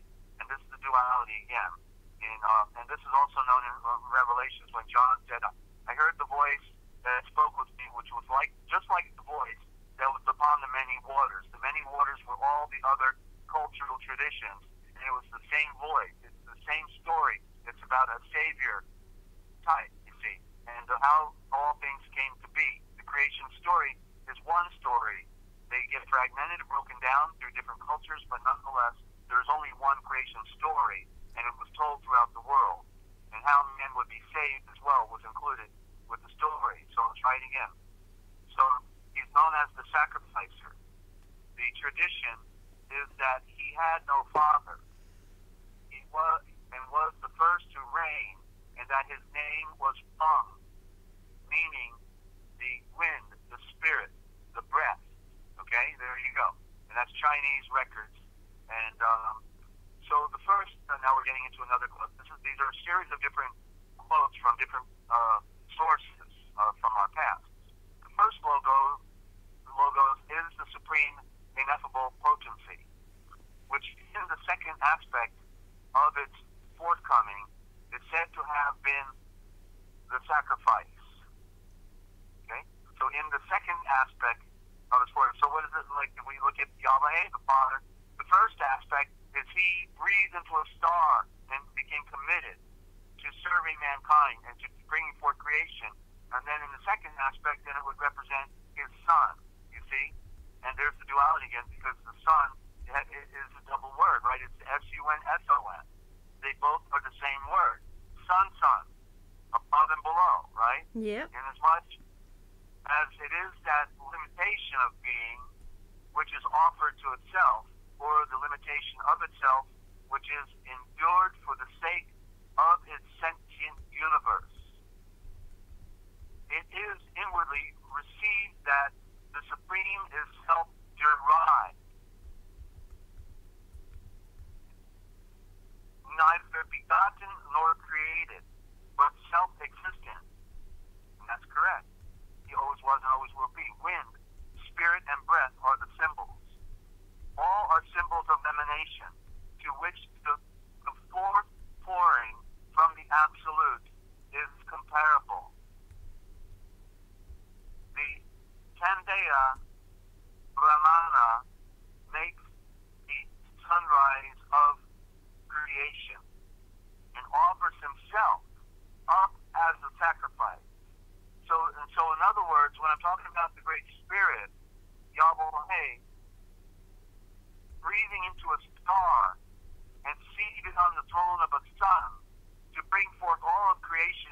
mystery,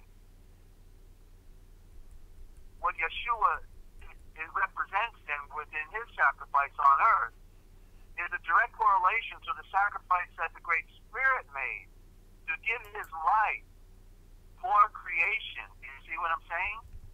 Yes. I'm following every word. Yep. Yep. The Spirit, in other words, that sun that shines for us every day, as we talked in the last program, never slows down, does it? Continually giving the full force of its energy. Yeah. Non-stop, right? Yeah. That's the Great Spirit of the Father. Wow. And Yeshua coming down and giving his life as a sacrifice is a picture and a representation of what Yahweh did to bring forth the baby, all of creation. Isn't that beautiful? Yes. No? Yes. I apologize, Desert. There's something wrong with Gimpy. With what? The cat? Yeah. There's something... You okay, little one? Could you hear him just then? He was... He's stopped now. Sorry, I apologise. I was hanging... Oh, that's okay. Gimpy, you that's okay? You right? You know, the cat could be given a warning. You know, when the stuff happens, the animals will be there for your protection, you know, because the animals are more sensitive. Yeah. Oh, they are. Yeah, both of them. You're right. I wish I could have a cat, but my lifestyle hasn't allowed for that. I love animals, but there's too many to juggle here. Right. I'll just do you mind if I just okay now? Do you mind if I just check on him? Like, go right ahead, and I'll do you want that me okay? to keep rolling? Yeah, keep going. Oh, hang on, he's coming here. Oh. All right. So Gimpy, meet our viewers. You are live. That's I right. think he's okay. RealPublicRadio.net. They got all the money. We don't have any money, but we do get it done on a song, a wing, and a prayer. And you are our prayer, ladies and gentlemen. Thanks for being there. And so even sacrifice, Yana itself was something personified as deity. And this comes from religious thought. And Soma thought, that's also divine life.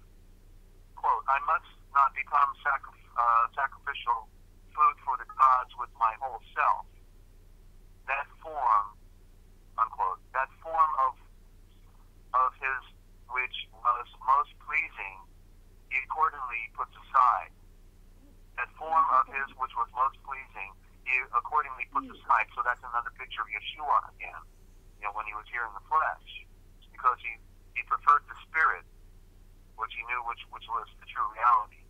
Then as to why he called Yana sacrifice, now when they press him, they say they slay him. And when they spread him out upon that cross, they cause him to be born the second time. You see? So being spread out on the cross, nailed to the cross, is his rebirth. And that's being the perfect sacrifice, and that's also what the Son represents, that Yahweh sacrifices, gives his full attention to us. Full attention. As powerful as that Son is. Yet in, I believe in 2nd Esdras, in the Apocrypha, says that if all the stars of the cosmos were to come together, still the power of Yahweh would be 10,000 times greater than all the stars in our universe. It's beyond our comprehension, ladies and gentlemen, and that he can beam the energy from that star, from the sun, to maintain our existence, our place on this planet, while we are coming to terms with the true reality. Continuing to read. The divine life, Soma, is emanating becomes dual, higher and lower. The higher self, the most pleasing, remains inoperative and yet potential. The lower self limits itself, is sacrificed in matter during the period of involution. When fully involved, he finally dies. Then afterwards, when the crucified self or archetype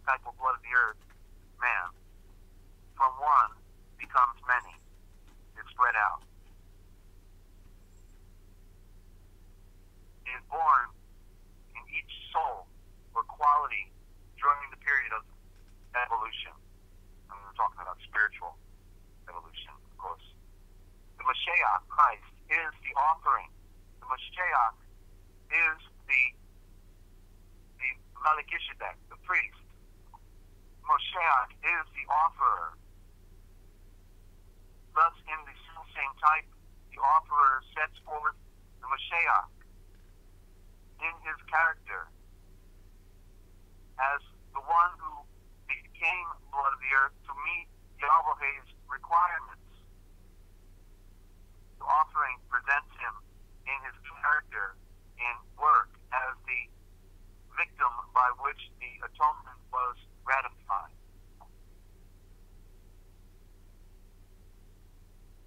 While the Amen Prius gives us a third picture of him in his official relation as the appointed mediator and intercessor. And that's the law of the offerings. I'm trying to adjust my light here. Just a minute, please. Thank you. Hence arose the myths which represent sacrifice as the first act in the cosmogony. Okay, so the sacrifice is sent as the first act in the cosmogony and the fulfillment. It was by sacrifice, and is by sacrifice. It is not said to whom that the Elohim delivered the world from chaos, just as it is by the sacrifice that blood of the earth prevents it from lapsing back into it, and the dismemberment of the primeval giant Purusha, whose skull was fabled to form the cosmos, and his limbs the earth, came to be regarded in ancient time as the first act of sacrifice. What is more, the Elohim being inseparable from the world, their existence must have been preceded by sacrifice. And it says gods here, and it also can be referring to the fallen ones. Let's read it again in that sense. What is more, the gods being inseparable from the world, because they fell and they were bound here in chains forever, their existence must have been preceded by a sacrifice. So they all took a blood oath at Mount Hermon and committed to it. They committed to doing a dastardly deed. So there's different types of commitment as we see here. Hence, in the singular myth, which represents the Supreme Being as sacrificing himself in order to give birth to other existences. Chaos being the condition out of which arises the first duality, spirit and matter. It is said that the primal differentiations, gods in parentheses, delivered the soul, the world in parentheses, from chaos by sacrifice. This they did by becoming involved in matter as the first qualities of spirit. Okay, so Elohim. I'll try that again. Chaos being the condition out of which arises the first duality, spirit and matter. It is said, it is breathed that the primal differentiations, being the great Elohim, delivered the shul, the soul, out of the world from chaos by sacrifice. That they did this, they did by becoming involved in matter as the first qualities of spirit. Blood of the earth prevents the soul from lapsing back into unfruitfulness by the sacrifice of his lower nature, which implies the evolution of its higher and the reappearance of the ideals. I guess that's why our head is on the top of our body. Purusha, the spirit, and I wrote down Floresha because I saw in the corruption of the word Purusha, Floresha, and it's sort of like saying the Aisha of flowers of Aisha.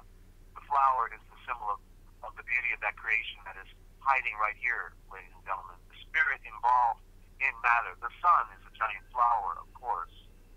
That is the introduction into the vibrations of the atoms, of all the energies and qualities afterwards to be evolved out of the atomic vibrations, is the archetypal blood of the earth, whose dismemberment or division into many constitutes the origin of the earthly race, which its multitude of separate souls abide. The sacrifice, in quotes, is the involution and apparent death, latency, of the divine qualities. But the Elohim are inseparable from the shuls. Elohim could imply also the stars, not to mention the great Elohim is the sun. And is not inseparable from the shuls. All of light came down. We're connected. As the highest ideals, they come to life within us as our natures are purified and perfected.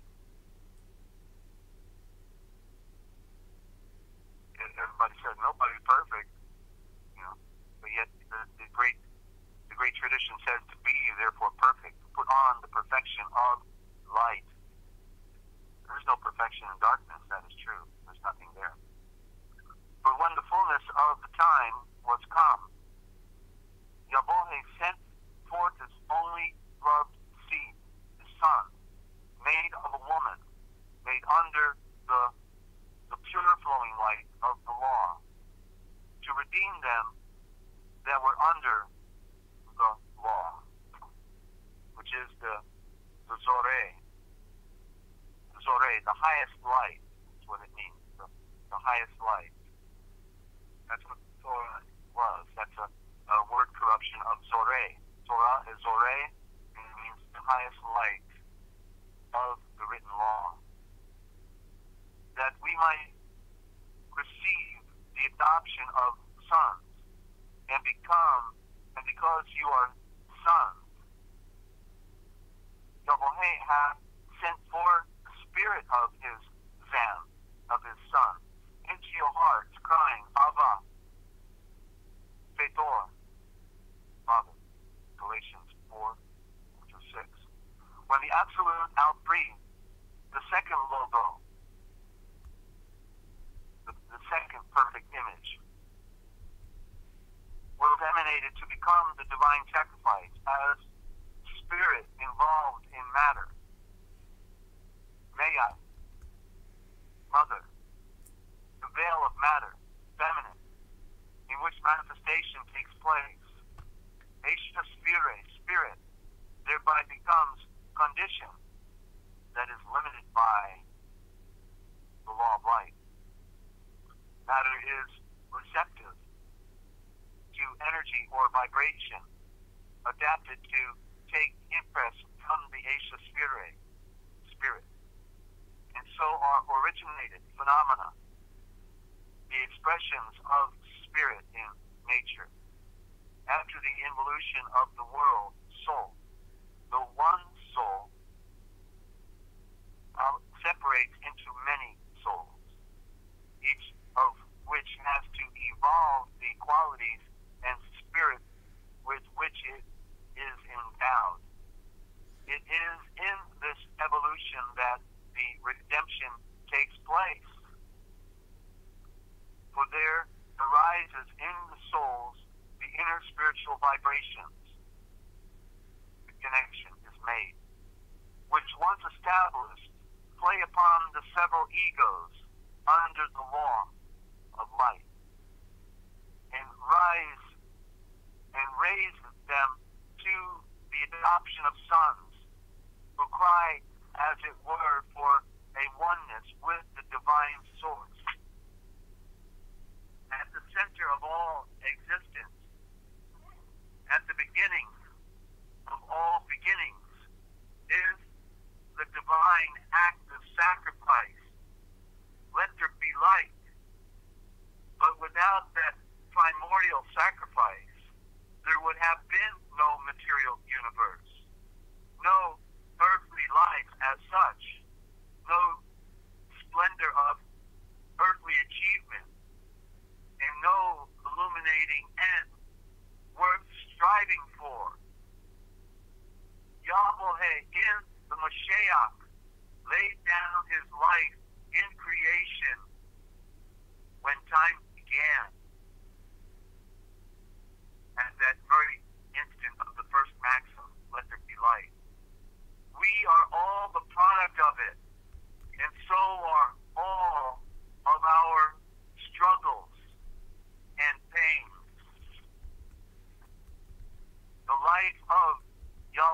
has been laid down in us, triumphs in us, and in us will ascend in the explosion of illumination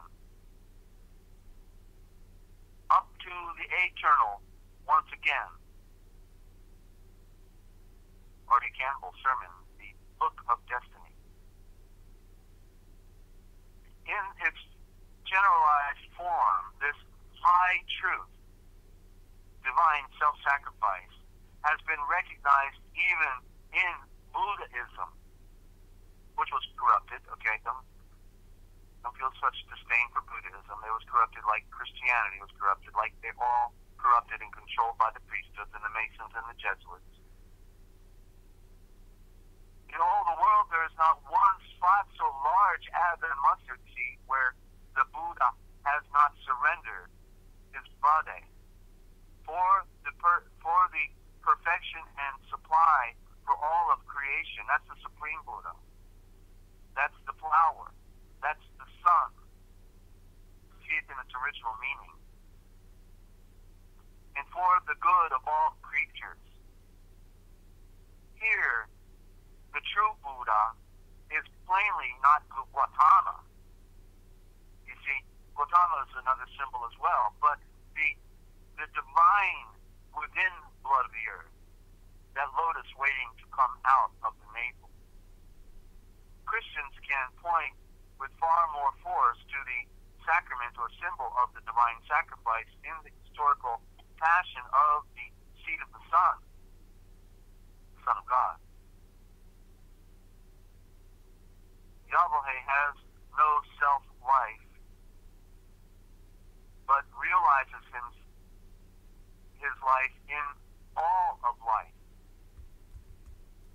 And in giving of himself away, becomes the life for everything and for everyone who takes it. It means the clear recognition of this by the heart, the center, the real place of hearing.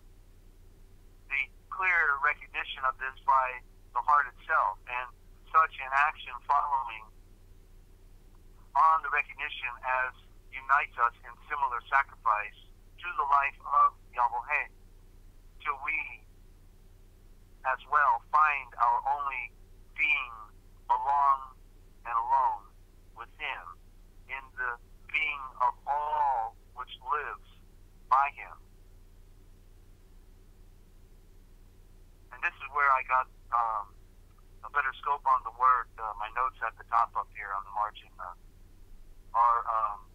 that, the word Zorah, the Torah, that's where it was opening up, and I saw it with Zoreh, which means the life rays. The Zoreh, the Torah are the life rays. When he came down from the mountain, ladies and gentlemen, it said that when Moesha'ul was holding the 10 judgments or the 10 commandments in his arms, he was coming down and said, Quran came out of his head. His head was lit upon like the sun. It was shining like the sun, and it said out from his head came the Quran, and that were the life rays.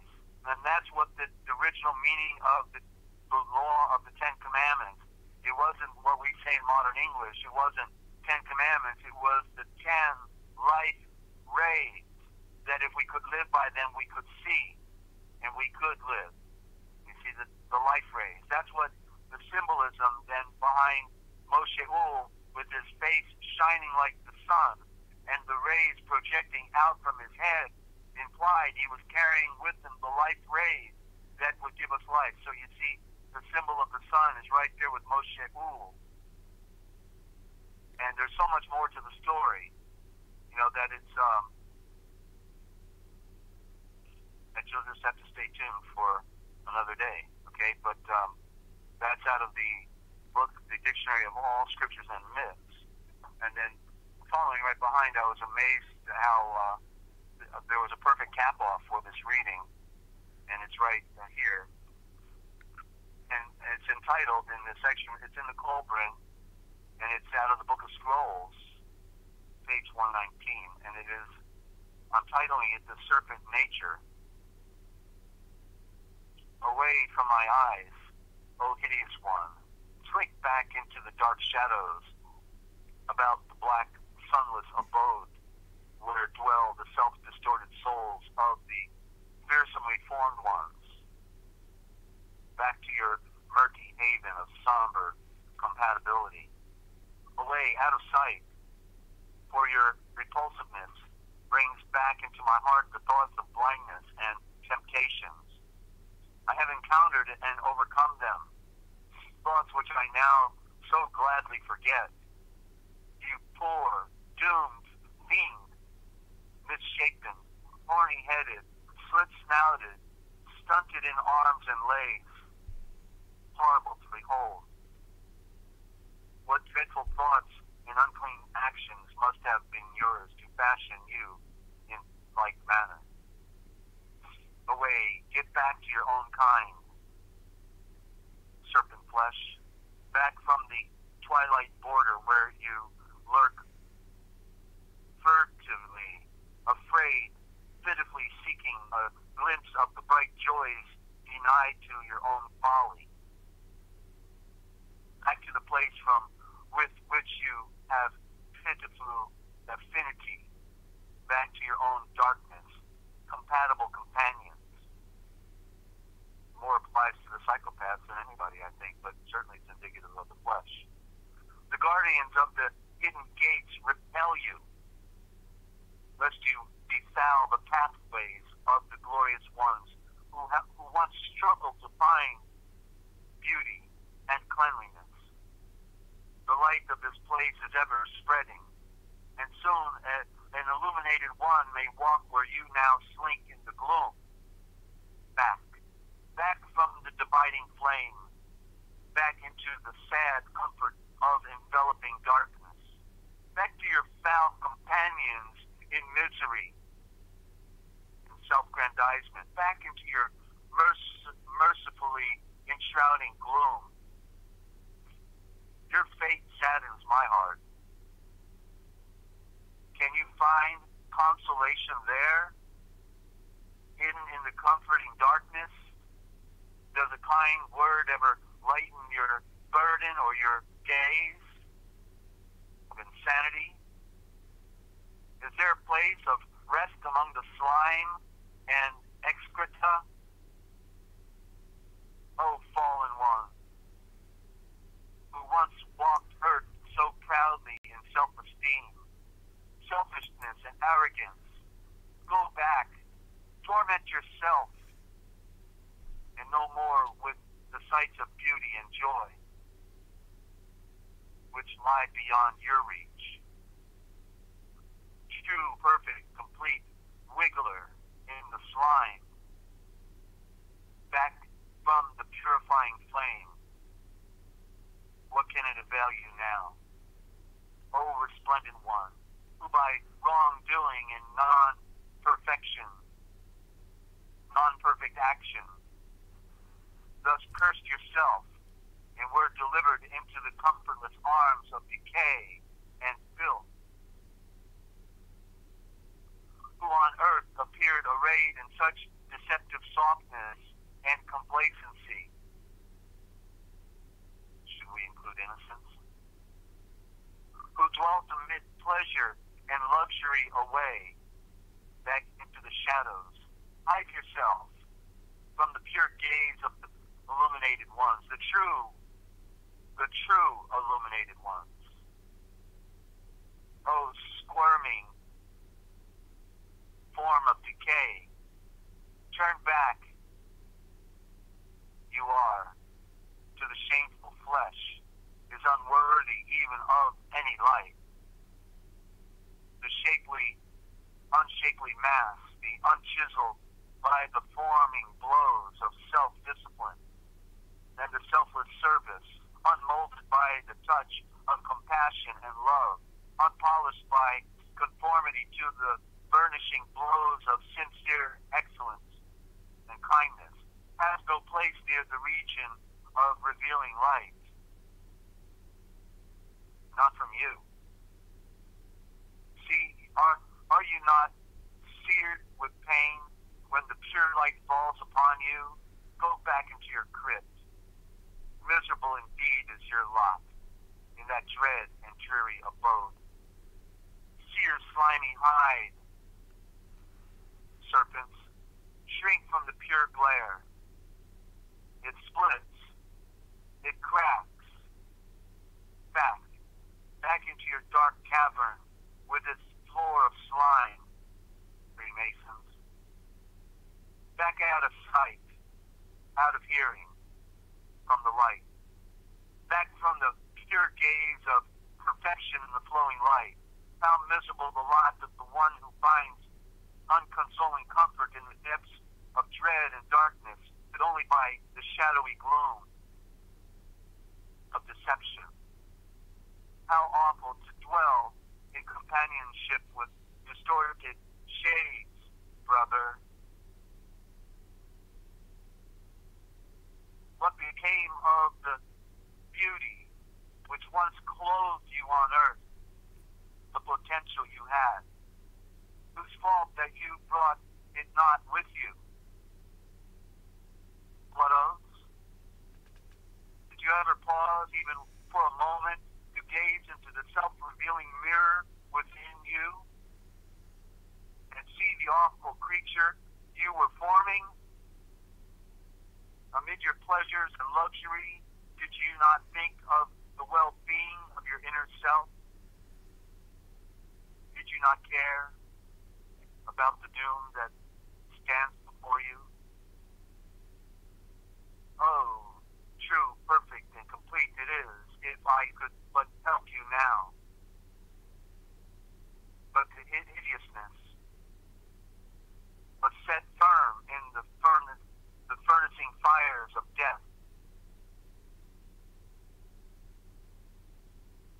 You formed your grave so perfectly. Then the enveloping flesh was stripped away, and the hidden horror within the mold revealed. As the butterfly can emerge from the chrysalis, so should the soul emerge from its earthly body. An unnatural thing like this was never intended to sell your soul. Yet you freely made the choice, did you not? Not a single disfiguring line should be made by another. What words are those which rasped forth from your unlit serpent-shaped mouth?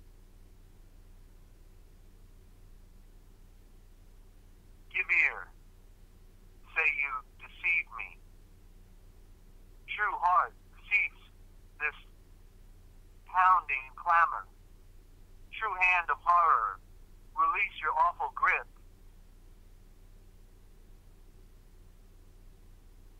Would that I could swoon, that I could find relief in unconsciousness, go to sleep and never wake again. But facts have to be faced here, as on earth. I must look at what's in front of me, the trembling terror that I face, that I cannot escape. Yes, I love the earth. Nothing there was more precious to me than my sister in love. I forgave her willfulness and was not stirred up when her words were unkind. I ever remained a blood of the earth, a cool temper. I clothed her well, and good food she never lacked. My heart sang in her presence. I rejoiced in her loveliness. She was my life, my wife. Yet she was unfaithful. She was cruel. She found pleasure in deceit and perversion. As the years passed, they became heavy, clouded, and bitter because of her wayward ways. True horror, true terror, true cringing and fear. Keep away from me. My eyes can't see the truth. My heart can't feel the truth. It is true.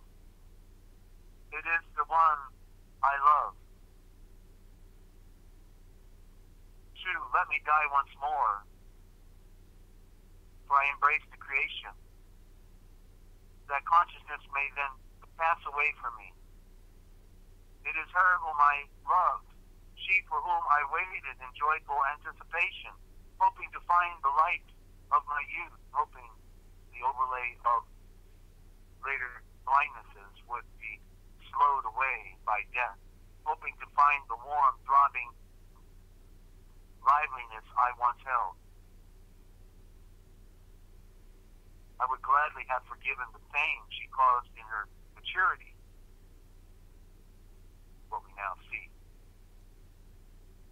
True, what has become of the smooth flesh, the warm touch? Where is the beauty of the face, the grace of the perfect form?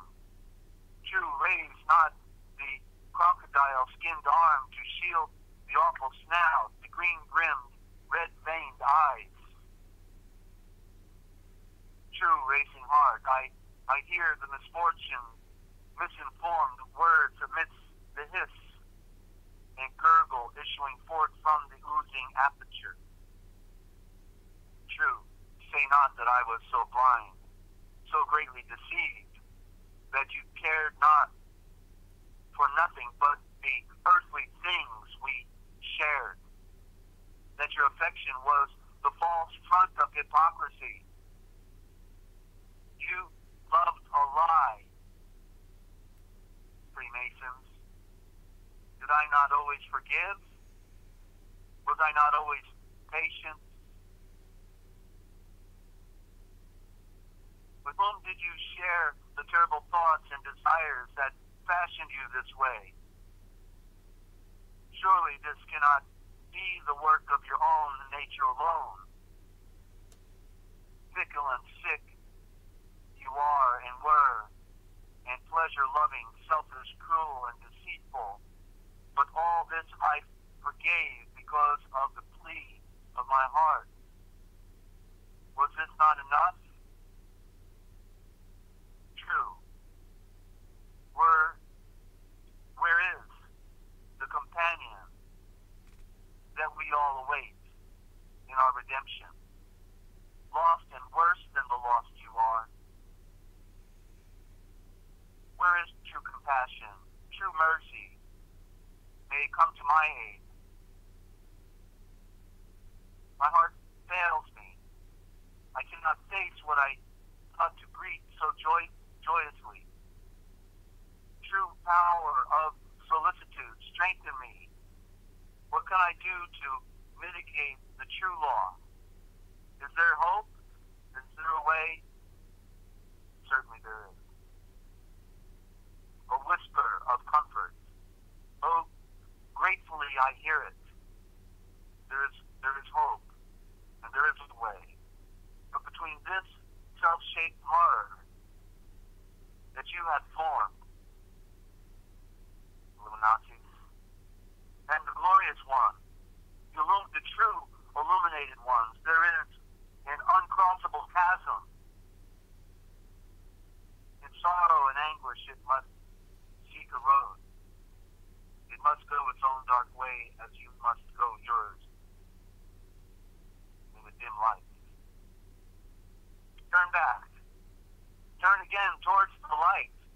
For the first time, the compassion in your own heart does nothing to bridge the gulf between, unless it strikes a responsive spark within your heart. Let the memory be erased. This serpent is not the companion of your path. It is the death. The trials and sorrows borne so well, the unaccompanying, uncomplaining, unselfishness fashioned you in radiant light. Nor would you, but you didn't see it, did you? Nor would you have only illuminated, nor would you have reached the present degree of perfection had she not been as she was. And yours is the perfect darkness, for ours is the perfect light. And revealed to be as it truly is. This fearful fate was created by the lost one alone, which is you. For each is the sole keeper of his own spirit. Each soul fashioned itself by every thought, desire, and action, every emotion that touched it during its sojourn in an earthly body of a grand deception. Each is the builder of his own future and the fashioning of its own being. And let there be light. You just got the Forbidden History Chronicles, ladies and gentlemen, right here. And we're going to do a part 3 on this day. And if NinjaCat is back. Yeah, I've been listening. I didn't want to interrupt because I've missed your reading. And yeah, so I've been sitting here listening quietly. Yeah. Wow. It was amazing. Yeah, well, we have to, that's the quote from the Colburn, and this is the book of Joseph of Arimathea. I ad-libbed a little bit. I noticed. But I can't help but do it when it's so. They just don't get the light. You see, that's the problem. The occult don't get the light. They want to destroy our world when there is so much beauty and so much potential that we all have, and it's bad enough they don't want to go. Let them go have their party. Go away. Go get your little crypt underground. Have your party and your sex orgies and your drugs, whatever they are, and your own little phony power trip. But leave the people alone. The people of this world. Let them be free to seek their own destiny that is afforded to all of us. But instead, because they're not going, they want to make sure that we're not going either. And that is tenfold worse than just living in their own deception. But they're going to kill everybody else since they're not going to make sure that nobody else has the opportunity to go while they stand at their pulpits, the Freemasonic pulpits, the mother sons of darkness of the Masonic disorder, and the Jesuit high priest of the high command of the military mission of the Vatican, run by the Indo-Germanic Aryan priesthood. It's the grand deception. We see the light shining every day, but we are steeped in the darkness of a lower creation that we must be set free from. And it is about spirit. We have to conquer the self, the ego, the flesh. There are two of us. One of us has to die, and that is the ego wrapped within the flesh and become servants of our fellow man. It is a great mystery, and it is the only way back home. And that is what we hope to share on the Forbidden History, because they've done such a great job of covering up. Light is darkness, darkness is light, cold is hot, hot is cold, love is hate, hate is love. All the reversal, positive is negative. Right, Ninja? Right. Exactly. Negative, Does it? positive. Yeah. And so, it was great you brought on those points today, that we could elaborate on that some more. So when we get back, we'll do some words or not, what you think. Let's take about 5 minutes, and then we'll cap it off for today, okay? With some powerful Aisha wars that nobody knows how to read for themselves. Words are not what you think. We'll be right back. Thank you, Ninja. Okay. I'll put some music on. Just a short one. Okay, we'll be back in a minute.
Okay, and we're back.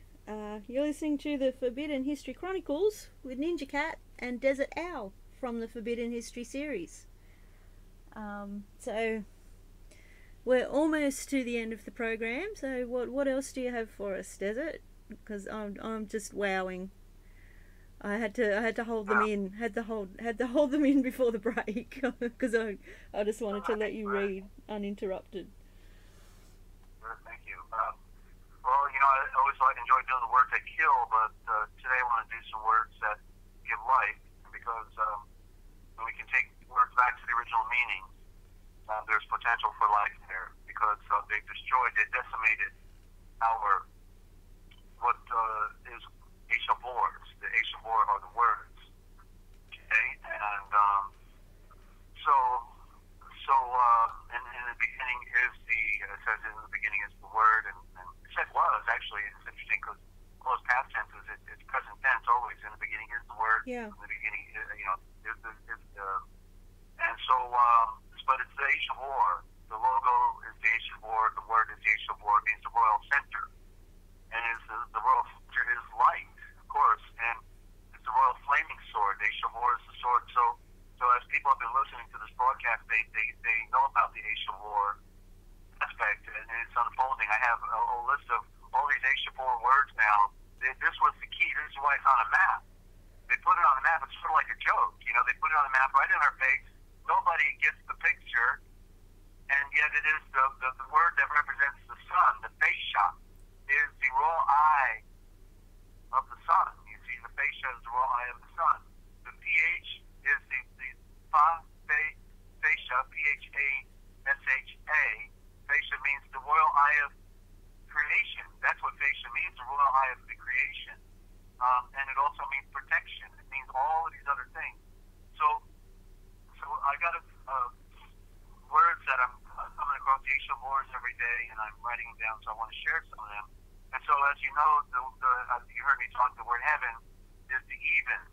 Yeah. It's code. The H is the word the, and it's the even.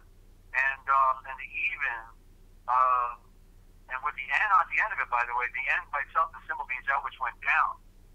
You see, so what's that even? At the evening is when the light goes down.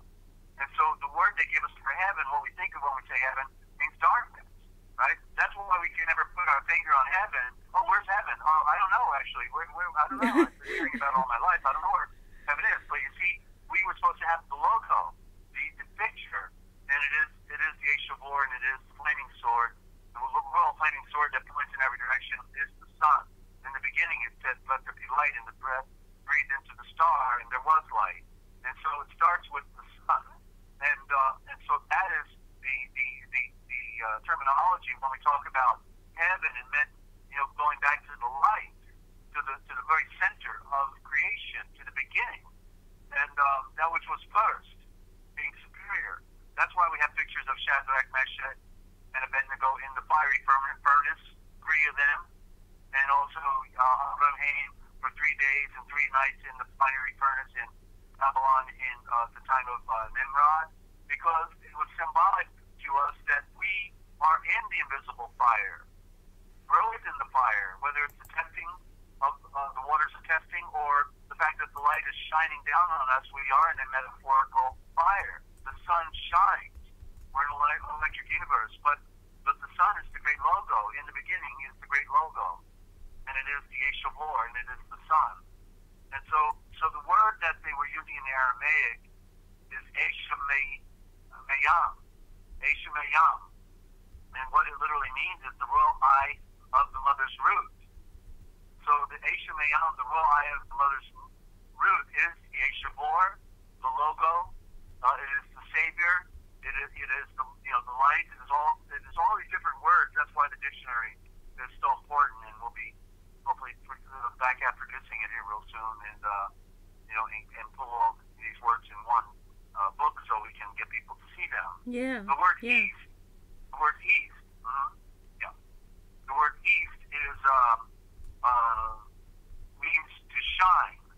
That's really what it means. Okay, I was looking it up, and you can see the word stars in there, and the ST at the end of it is star. Or aster, as the word aster is one of the wealthy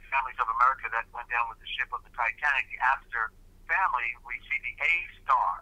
They had in their title the A star as if to say they knew something, you know, A star. So the Astor family, and so the East is the Eastern Star, right? Eastern Star is what that means. That's why in Freemasonry they got a women's club, you know, with the Rainbow Girls, and they call themselves Eastern Stars.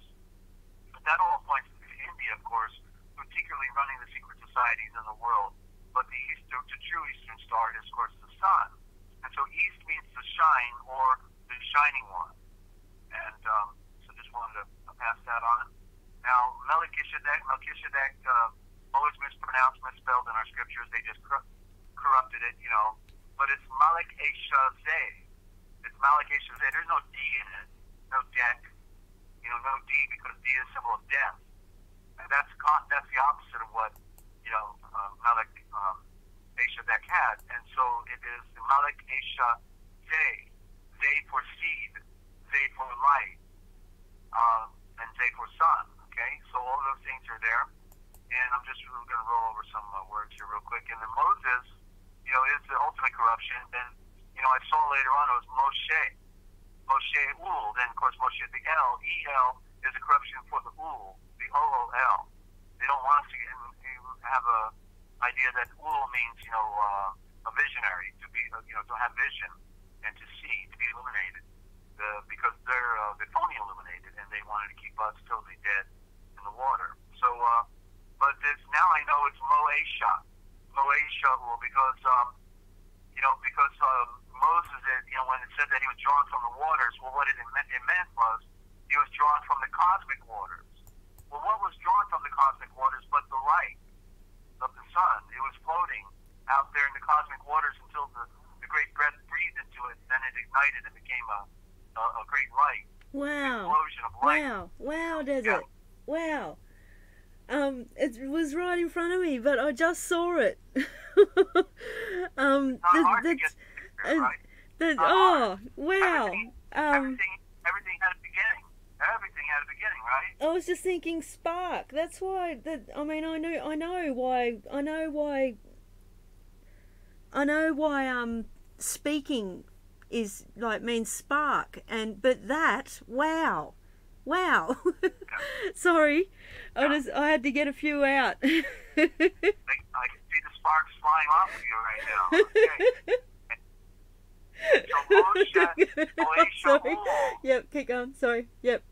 Moesha-Ul then means the mother's royal eye of enlightenment, and that was drawn from the cosmic sea. The mother's royal eye of enlightenment that was drawn from the cosmic sea, and he came down to give them the pure law, but they weren't worthy of it, and that was in the stones that he threw at them and threw at the idol. They weren't worthy to receive the mother's true eye of enlightenment, and so they got the supplement, you know, which was the ten, what I call the 10 judgments, but could be called the 10 rays of light, because they represented the ray projections coming out of his head. And so, so that's just a little bit, because people have to realize that the word, as I read earlier in the out of this other introduction, let me just turn to the page for a reminder. I said most of the pure men of ancient time will not even be recognized today by their proper spelling of their names. Yeah. We wouldn't recognize them. Like David is Tavah, T-A-V-A-T. You read it the same frontwards and backwards, and in the middle you see the word Abba, which is the meaning the creation. David, in the correct word Tavah, represents creation. The T on both ends meaning sacrifice, right? Wow. So it's about there is a sacrifice, and the Masons are the scapegoat. They are going to be sacrificed on the altar in the end, because they're not going back to a party, they're going to dirt. And so, but we can transcend this world. They, serving the Vatican or keeping the Vatican alive, and all the iconography of spiritual truth that the Vatican is holding is our truth, in the sense of, Yeshua, a Redeemer, the scriptures, but they've corrupted everything. But we can look at it and get the picture. You know, and so in other words, they got the library, right? Many of our scriptures come out of that library. They're hiding, so they're used. They are used by the Great One, because otherwise everything would have already been destroyed. All the writings, you know. So better that the occultic put on the pretending of light, so that we can at least get access to that information that they took away from us, right? Yeah, wow. We're stealing back. Yeah. What we're doing is stealing back.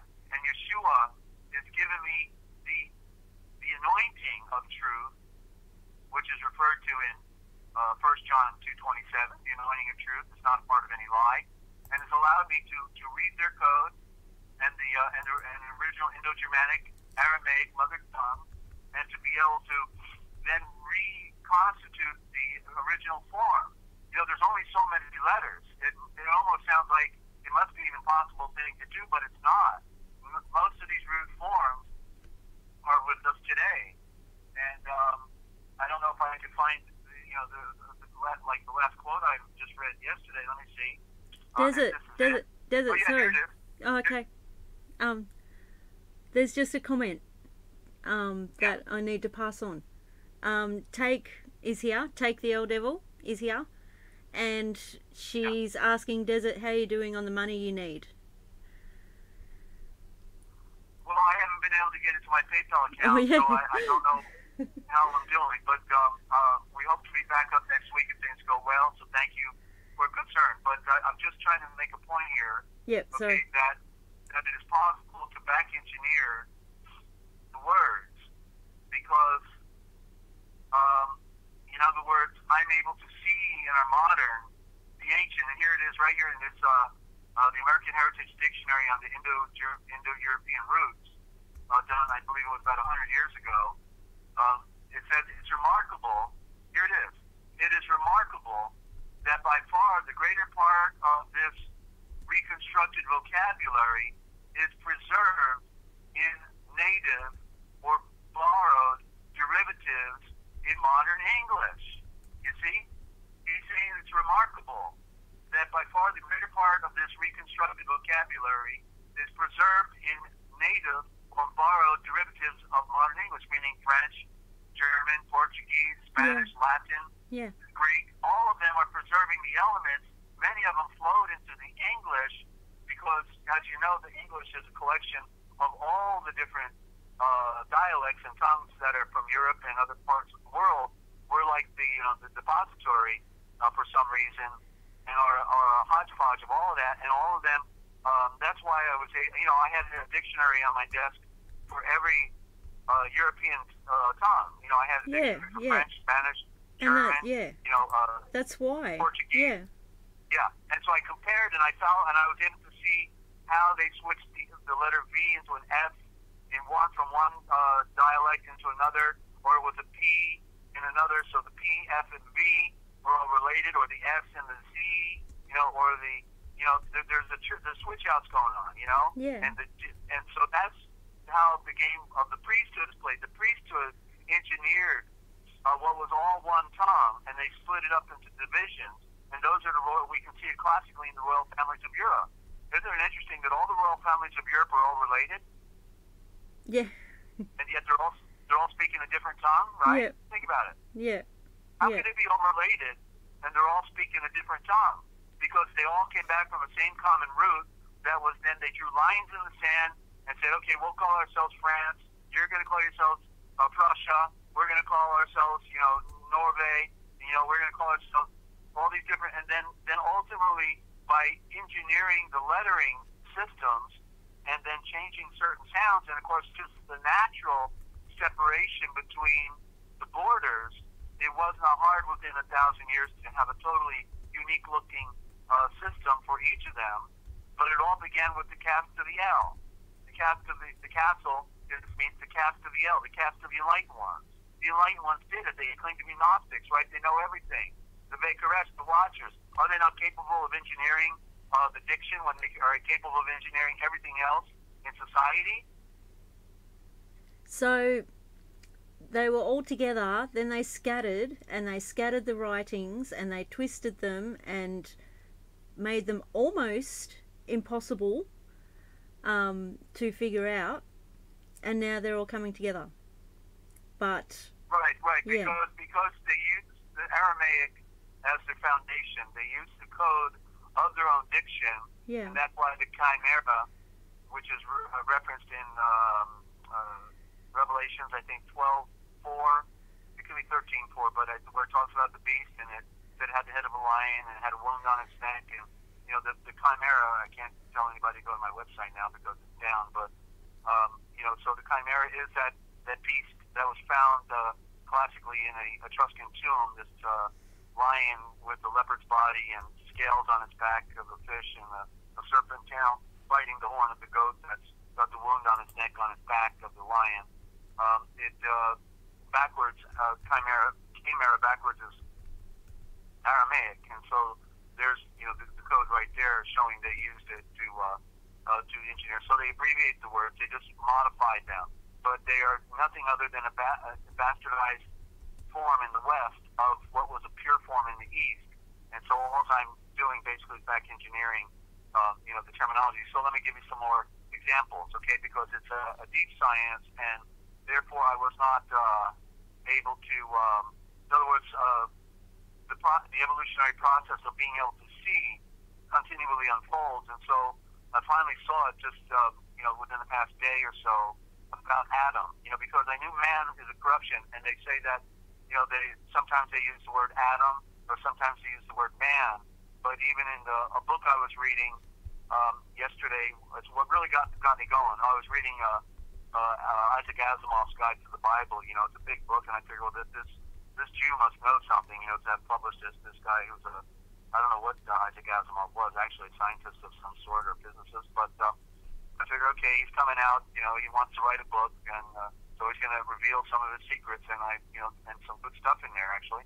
But the thing was, he said that originally the word Adam, or what we call a name, the word Adam, was not used as a noun. It was, I never got into adjectives and adverbs and all this nonsense. I hated English, so at school, and so because they wanted you to memorize everything, and I didn't want to memorize anything. I want to learn all that nonsense. I didn't want to know how to memorize all the parts of a car just to turn the keys and drive with it. I didn't want to memorize dates. I was worse at history. Like, that was my worst subject at school. Yeah. Sure. Love it now, though. Good in history. Congratulations. Yeah, I love it now. So Adam is not what we would think of as a name, like Ninja or Dezert-Owl or regular names of people, Martha or Lynn or these. It's all small letters. It's Adam, and it means something. And what Adam means, as they say in the Strong's Concordance, it means red earth. Actually means blood of the earth. Wow. Yeah. What? Yeah. I'm just wowing. So, but when they man, they transliterate it as man. You see, that's the Talmudic corruption. The reason they put that label there is because it means criminal and sinner and other things as well. A derogatory term out of the Babylonian Talmud. So they want us to think we're men, but the right word instead of man would be creation. And so finally all the pieces came together with that, and then I realized that because I knew they also spelled Adam with an H, and it's pronounced Hadam. And so finally it clicked with me when Asimov said that the word Adam was not a name, but it was actually just a describing the creation. Then I finally got it. I realized that it was the first two letters, the H-A, because the A goes along with the word the. The H and the A is ha, and so it's the Hadam. Hadam, then it's meaning the dom, but it's not an A, it's an O. Like the word atom, A-T-O-M, as creation. The first atom is Yeshua, our Redeemer. He is the first made of all things. Therefore, the Adam is the imitation or the duplicate, and that's why he fell, because he was not the perfect creation. The Adam was not the perfect creation. He was the lower creation, and in the fall. And so it's the Dom. So he is the Dom, and therefore, when, as I said, when it means creation, and also in the Strong says red earth, it means the blood of the earth, Yeah. meaning that we're made from the fiery magma, and that's why when it said there was a mist, and which is in the King James, but is a fountain in Philo, the great historian and philosopher of the ancient tradition, a friend of Yeshua, that the dome is also then a volcano in its beginning. It starts with the dome, but also dome means judgment. And so in a metaphor, what does judgment mean? Well, the judgment is that we're a spirit put into physical creation, and so literally it's the dome. And dome, as you see on all the Capitol buildings and on the courthouses, they all have a dome. Yeah. A symbol of the earth, a symbol of the sun, a symbol of the moon, and it means creation, but it also means judgment. It means judgment. And so literally the dome, meaning the atom, the dome means the eye of creation, and the eye of judgment. So what it means is that we are the eyes of judgment. We are the eyes that have to make a determination about who we are, where we are, why we are, and when we are, and what we're going to do with our being. So we are the judges. We were made the judges of ourselves. Not that, like we're all, like everybody got this picture from false teaching that somehow at the end of time, whatever that means to them, that we're all going to stand in line somewhere, and I got the ticket, I'm numbered 943,000 million, and when I get up to the front of the line, he'll be judging me. Yeah. But the great judge did the most profound thing.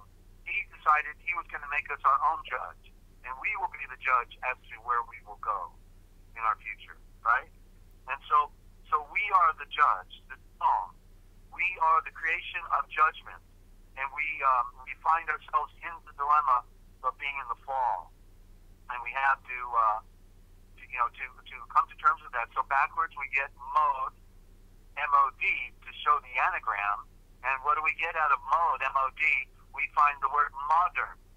And so those who wanted to conquer the world used their own judgment instead to create a modern society. Oh, wow. Yeah, Adam backwards, modern, M-O-D-E-R-N, all vowel, it's a spin on the word, because it has to do with what? I said Adam means creation, right? And so what do we have in modern creation is the backward spelling of Adam, of the anagram, So a little food for thought on that. I reckon. Yeah. Always does it. And by the way, and so and regarding the word logo, the great logo, as we talk about being the sun, the flaming sword that points in every direction. So we can also look at it, because I'm looking at my notes on the back of the card when I flipped it over and thought it's a good one to go to. Because we're trying to get pictures. We got to get pictures. Yeah. Because it's the way back home. We love movies. Well, let's look at the ultimate movie of life right before us and see if we can't find reality. And so the word go, you see, go is the most primitive of all the Indo-Germanic root forms. It's right there with us today. We know what it means to go, right? Go. We go somewhere. Yeah. And so the go, therefore means lo means true, and also can apply throughout all time with the letter L, the symbol of time. And so literally logo means the true way, but it said in the Greek it's the logos, so it put an S at the end of it, but then we have to put an H at the end of it as well for proper original root form, logos. So in the beginning is the logos, and the logos is so the lo means the true, and then go is way, and then the S, the S would represent the S. The S. You saying S as in? What? Sorry. Yes. The S. S. Yeah. You get the picture? Yeah. I was going to say what that. The S, yep. What does the S represent? The S. I don't want to be wrong. The S represents the serpent. Thank you. No worries. Yeah, no worries. And so then the H, do you remember what the H represents? Yes, but I can't right now. Okay, it represents several things. The bridge, and therefore the earth, we're on the bridge, but it represents the breath. It's what that is we find in the beginning of the word Adam. Yeah, First thing we see in front of Adam is the breath of creation, the Et, that comes forward to bring the dawn.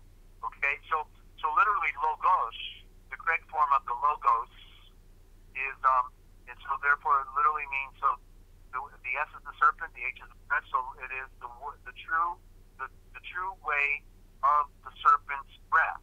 The true way of the serpent's breath that breathed, it came out from the sun, because the first serpent is the cobra. The cobra is the supporting power. That's why the Pharaoh wore the cobra on his head, because it represented the sun. He was sitting on the sun throne, and so why would he wear a cobra on his head? Because it represented the supporting power of the serpent, the Ouroboros, the serpent eating its tail that continues to go around and never ends. The sun, everything is a serpent. Everything spins, right? Everything, light particles, the atom, the sun, the solar system, the oceans, we go around. We are the serpent. We put on the shirt and the pants, serpent. Our sporum, when it came into the father and to the mother, was a little wiggly serpent, We are serpents in the metaphor. And the plants, the way the plants spin in creation is a serpent. So literally the logos by its lexicography, by the reading the symbols in the Eshavor, in the word, means the true way of the serpent's breath. Okay? So the serpent is not evil by itself. The serpent is merely a recognition of the motor, the way creation spins. And so the serpent, just like the woman got a bad rap, it's because it's not appreciated for what it means. We have to know the meaning of the symbol. So, Desert, I have like a gun question. is not evil by itself, right? A gun is not evil. Owls are not evil. It depends upon who's using it, right? Yeah. Okay. Yeah, I have a question, but I think love just answered it. Okay. Can I ask it anyway? What? I have a question. Okay. Yeah, I think love just answered it. Anyway, why, and this is for the benefit of everyone else as well. If they have I'm happy to ask the questions that anybody is not game enough to ask, if you know what I mean. Yeah. Why serpent? Why serpent? Why I know I see what you're saying. I see it, but why is the flesh a serpent? I don't know how to explain my question. Okay. All right. Well, as it talked in the beginning, it said there was a serpent in the garden. Yeah. That serpent. Where does that come from? How was an Aga. That was Adam. In other words, we have to have a symbol that represent us, right? Yeah. Remember, I talked about the obelisk, and I said that they couldn't create an image of the spirit because the spirit has no form, and so the only symbol they could create was a straight line. Yeah. Okay, and that's the obelisk. And the serpent's the wiggly line. Yeah. What? The serpent's the wiggly line, not the straight one. Well, but also a serpent can be straight, also, right? Oh yeah. Okay. So when Moses saw the burning tree, he went up on the mountain to see what it was that he was witnessing. And when he got there, he was told to take his sandals off. You're on holy ground. And he says, then he's told he's going to lead the people of Esher-Owl out of Dezert. And then he says, how am I going to do this? And he says, throw down your staff. And he threw down his staff, and what happened to his staff? It turned into a snake. And then he was told to pick it up, right? Yeah. And he picked it up, and what happened? I can't remember. I read that. It turned back into a staff. Okay. It turned back into a staff. It was to tell tell us that in other words, if we recognize that Yeshua owns all things, right? Everything is His. Yeah. But yet we have a world of free will, a free movement going on with mankind.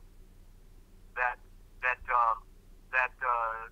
they're here as if they run the world. We know that Yeshua controls all things, but He gave them free will. Yeah. And so they're doing their thing, and they're manipulating us in all of creation, and destroying our world. So they're a serpent, right? It's not hard for you to see them as a serpent, is it? It's not hard at all. It just puzzles me how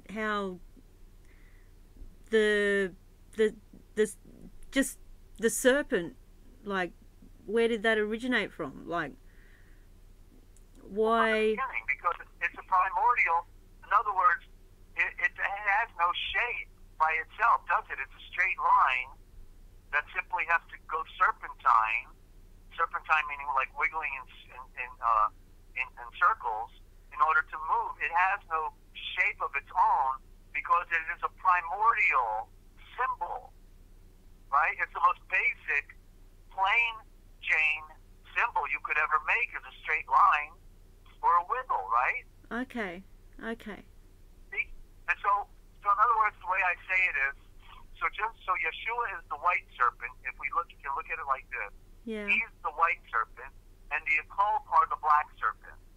And so while the occult black serpent is wiggling down through time, doing all their dirty deeds, the white serpent, who we always regard as the hero, the white serpent is coming down, wiggling along with them. And so while they move left, he moves right. When they move right, he moves left. And they're weaving back and forth together through time. And in the end, what happens? Yeshua knows all their tricks and all their trade and all their traps, and he shows it to me because he's been there with them all along. There's no way the black serpent could take domination over the power of light because the light is dominant. The light owns all things. He gave them permission to use his realm to do their stinking, dirty, rotten deeds just so that in the end he can show us how great he is and he could save us. They made their choice. They made their bed. It's theirs. Congratulations. But we who want to be set free can be set free. But the serpent is the symbol of creation. Okay? It's a symbol. In other words, everything goes round. Right? A serpent, and there's two shapes that the serpent creates. Well, three. But the two primary, the straight line or the circle, the serpent eating its tail. You know about that? Yep, the Milky Way. Yep. Okay? Yep. So it means that what has a beginning has an end. The serpent eating its tail is the symbol of also time and cycle. So it's beginning, ending. And so the serpent is a primordial symbol representing creation. Okay? That's all it is. It's a symbol. In other words, Yeshua is spirit. Right? He's a spirit. And his prime symbol is the sun. But in the great mystery of life, the serpent then is representing him as well. It's within creation in the lower world. That is the number one symbol that represents what all of creation is doing. It's wiggling and twisting and spinning and turning, right? Okay. Thank you. Can you now see it? Yeah. I just. So the alpha. Oh no! It just like I understood everything like as we went along, as I was learning and seeing more. But I always had that question in the back of my mind, like, and I just didn't know how to express it because I understood it, but I didn't. Yeah. If you know what I mean. And it appears that the serpent venom is what allowed the makers who had all knowledge and knew how everything in the world operated in the universe, free energy, and that's how they built all the great monuments. That the serpent venom apparently was also in this great mystery that gave them the ability to perpetuate their longevity in life. So the serpent had a medicine within it.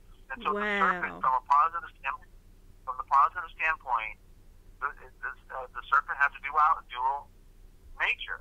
Yeah. And so it takes on a form of negativity, and we all are afraid of it. We don't want to run into it in the woods. Yeah. We want nothing to do with the serpent. That's, as soon as we see one, we want to grab a stick and beat it over the head. But yet the serpent has behind it a great mystic power, and a mystical symbol as well. So there's our duality again. We see only things one way when we have to see things two ways, right? In order to fully appreciate the mystery of life and nature. So duality, well, we have male and female, right? Two very different creatures, but both of them are represented by the serpent as well, in this great mystery, because the flesh is the serpent, and that's why the occultists, have fun that when we can't ever get the picture that when we put on shirt and pants, we're putting on the shirt pants, the shirt pants, the serpent, the shirt and the pants, right? Yeah. They're telling us. They know it. Yeah, but, I know it. But we're reading the story. We really think it's a snake that crawled on the ground. Yes. And we're the ones that are eating the dust of the earth. Yes. We're the ones that have to eat dirt every day. Yes. To live. Yes. Yes. See, that's one of the, because you like, for those who don't know, but Desert, that I have never, I'm very new with the scripture, and that was the main story that I knew, like the wrong one about the serpent and Adam and Eve and the apple, and yeah. So that's the story I was most familiar with, and I think that's why it was so hard to, like, I had that little niggling question, like why it was so hard to get my head around. Yeah. I don't know, it's weird. I have one more. Okay. Right, well, I'm glad. I think that helped then, right? Yeah, it did. It did. Thank you. Okay. It just put it all and into ask perspective. Yeshua for light. Yeah. Ask Yeshua for light. And, Yeah. And then do a word search on the serpent in the scriptures. Approach it, from different aspects. And because it's just, it's a universal symbol, okay? Yeah. Just a universal symbol. And therefore it's primitive.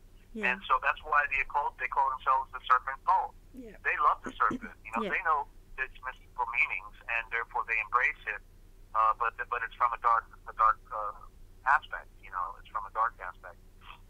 And that's why Pharaoh again had the cobra. They didn't see it as evil. They saw it as a symbol of life, and longevity. So therefore, and they knew that we were the serpent as well. That's what's been hidden from us when the priesthood destroyed our scriptures. So one more, bread. Okay, the bread. When I saw that Yeshua said, I am the bread of life, and what he really said was, I am the matzah of life. And then, because when I saw that, then all of a sudden I saw the mazeh. The mazeh. Oh, there we see. Oh, geez. Now I'm seeing another word. I can't believe it. Wow, right, this is how cool is that? Yeah, sorry. Yeah, listen up. Hang on. Let me write it down. Okay.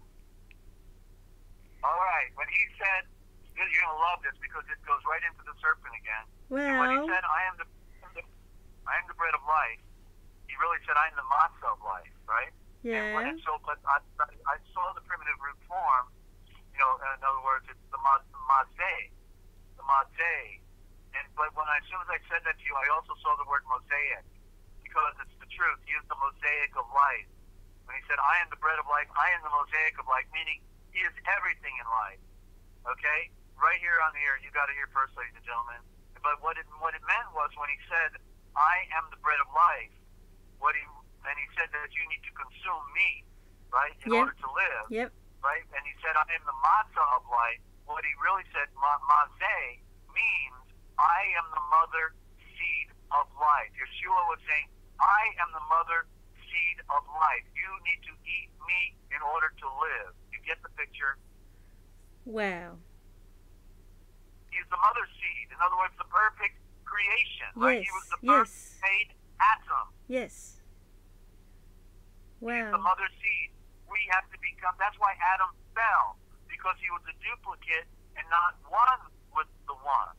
He had to discover for himself what he was, a naked serpent, and then want to put on the light that he fell from the Eden, from the atom, from the throne of the sun, where he was naming all things while Yeshua made all things.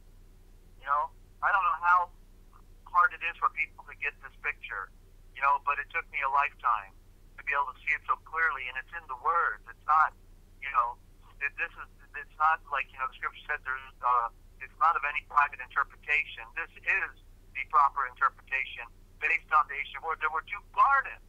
One garden is in the sun, in the light, the true peace of Yeshua, the paradisia, the true garden of the atom, where all things came from. And down here is the lower garden. It said that he took Adam after he named all things and placed him in the garden. Well, if he took him out of the Eden and placed him in the garden, then where is the Eden? Because everybody's looking for it on earth. Yep. The earth is the lower garden.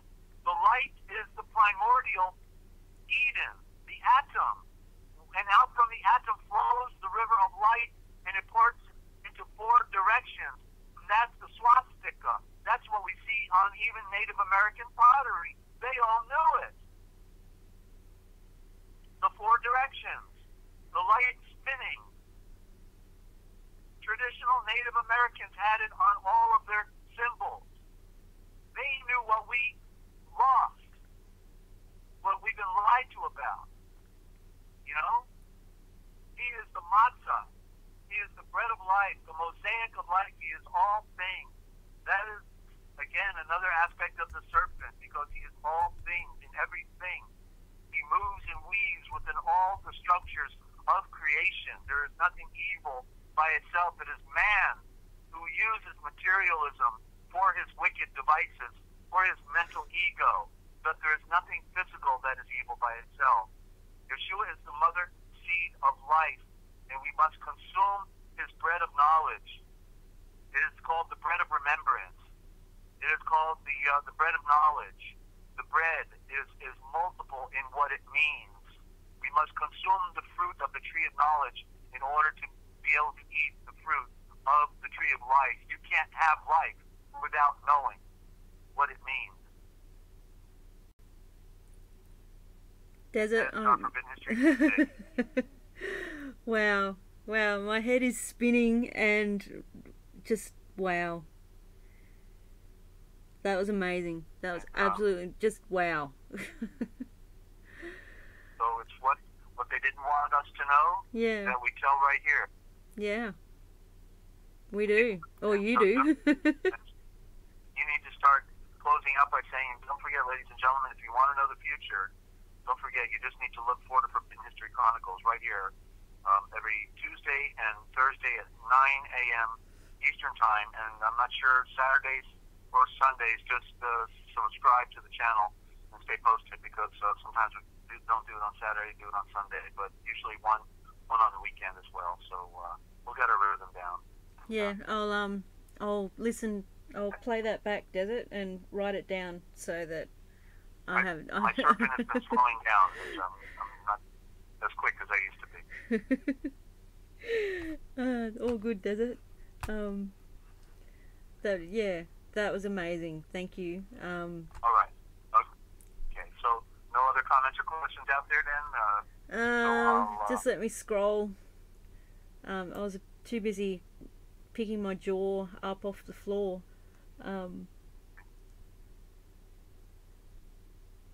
The serpent jaw, then, right? Yeah. Must be a serpent.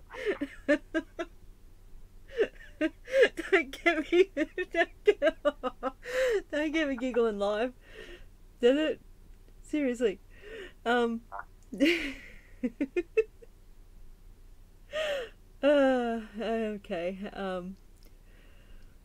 We do need a bit of joy occasionally, don't we?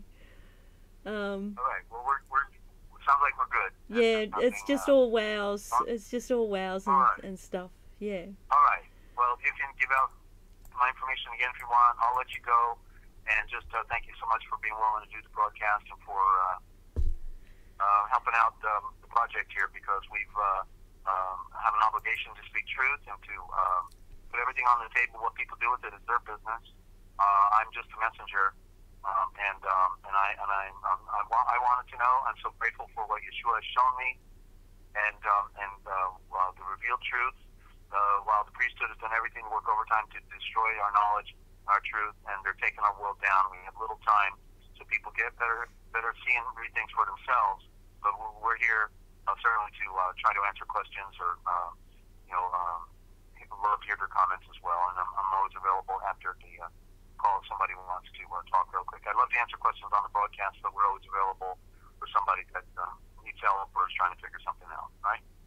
Yeah, we unfortunately don't have the technology to do more than one live phone call.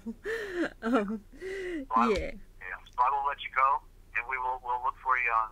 I'll look for your call on Tuesday at 9 a.m. Yeah. Eastern time here in the USA, 9 a.m. Eastern time. Okay, much peace and love, and all the best, and be well. Okay, let there be light, and thank you. That was amazing as usual. Thank you. All right, bye-bye. Bye. Okay, guys. I just said it. Amazing as usual. Massive wows. Desert's information. I will do that quickly. His website is www.therealpublicradio.net. That's www.therealpublicradio.net. Currently it is down, but hopefully we'll be back in probably about a week or so. And if you are after any of the literature, you can contact me by my email. It is in the description of every one of these live streams. And you can get there's 3 PDFs available. The Real Da Vinci Code Etymological Dictionary. I'm getting a little bit rambly. Anyway. And there's the Book of Wisdom, and also a sample of the original Gospel, with a more up-to-date version of the dictionary attached to it. Okay. I think we'll end it here. Thank you, guys. Love you very much. Hope you're all safe and well, and I know for most of you it's the beginning or halfway through your day. So I hope the rest of the day is good and that you're not too cold. I know most of you are in snow at the moment. Okay, that was another episode of the Forbidden History Chronicles with Dezert-Owl from the Forbidden History series. Love you all. See you soon. Bye.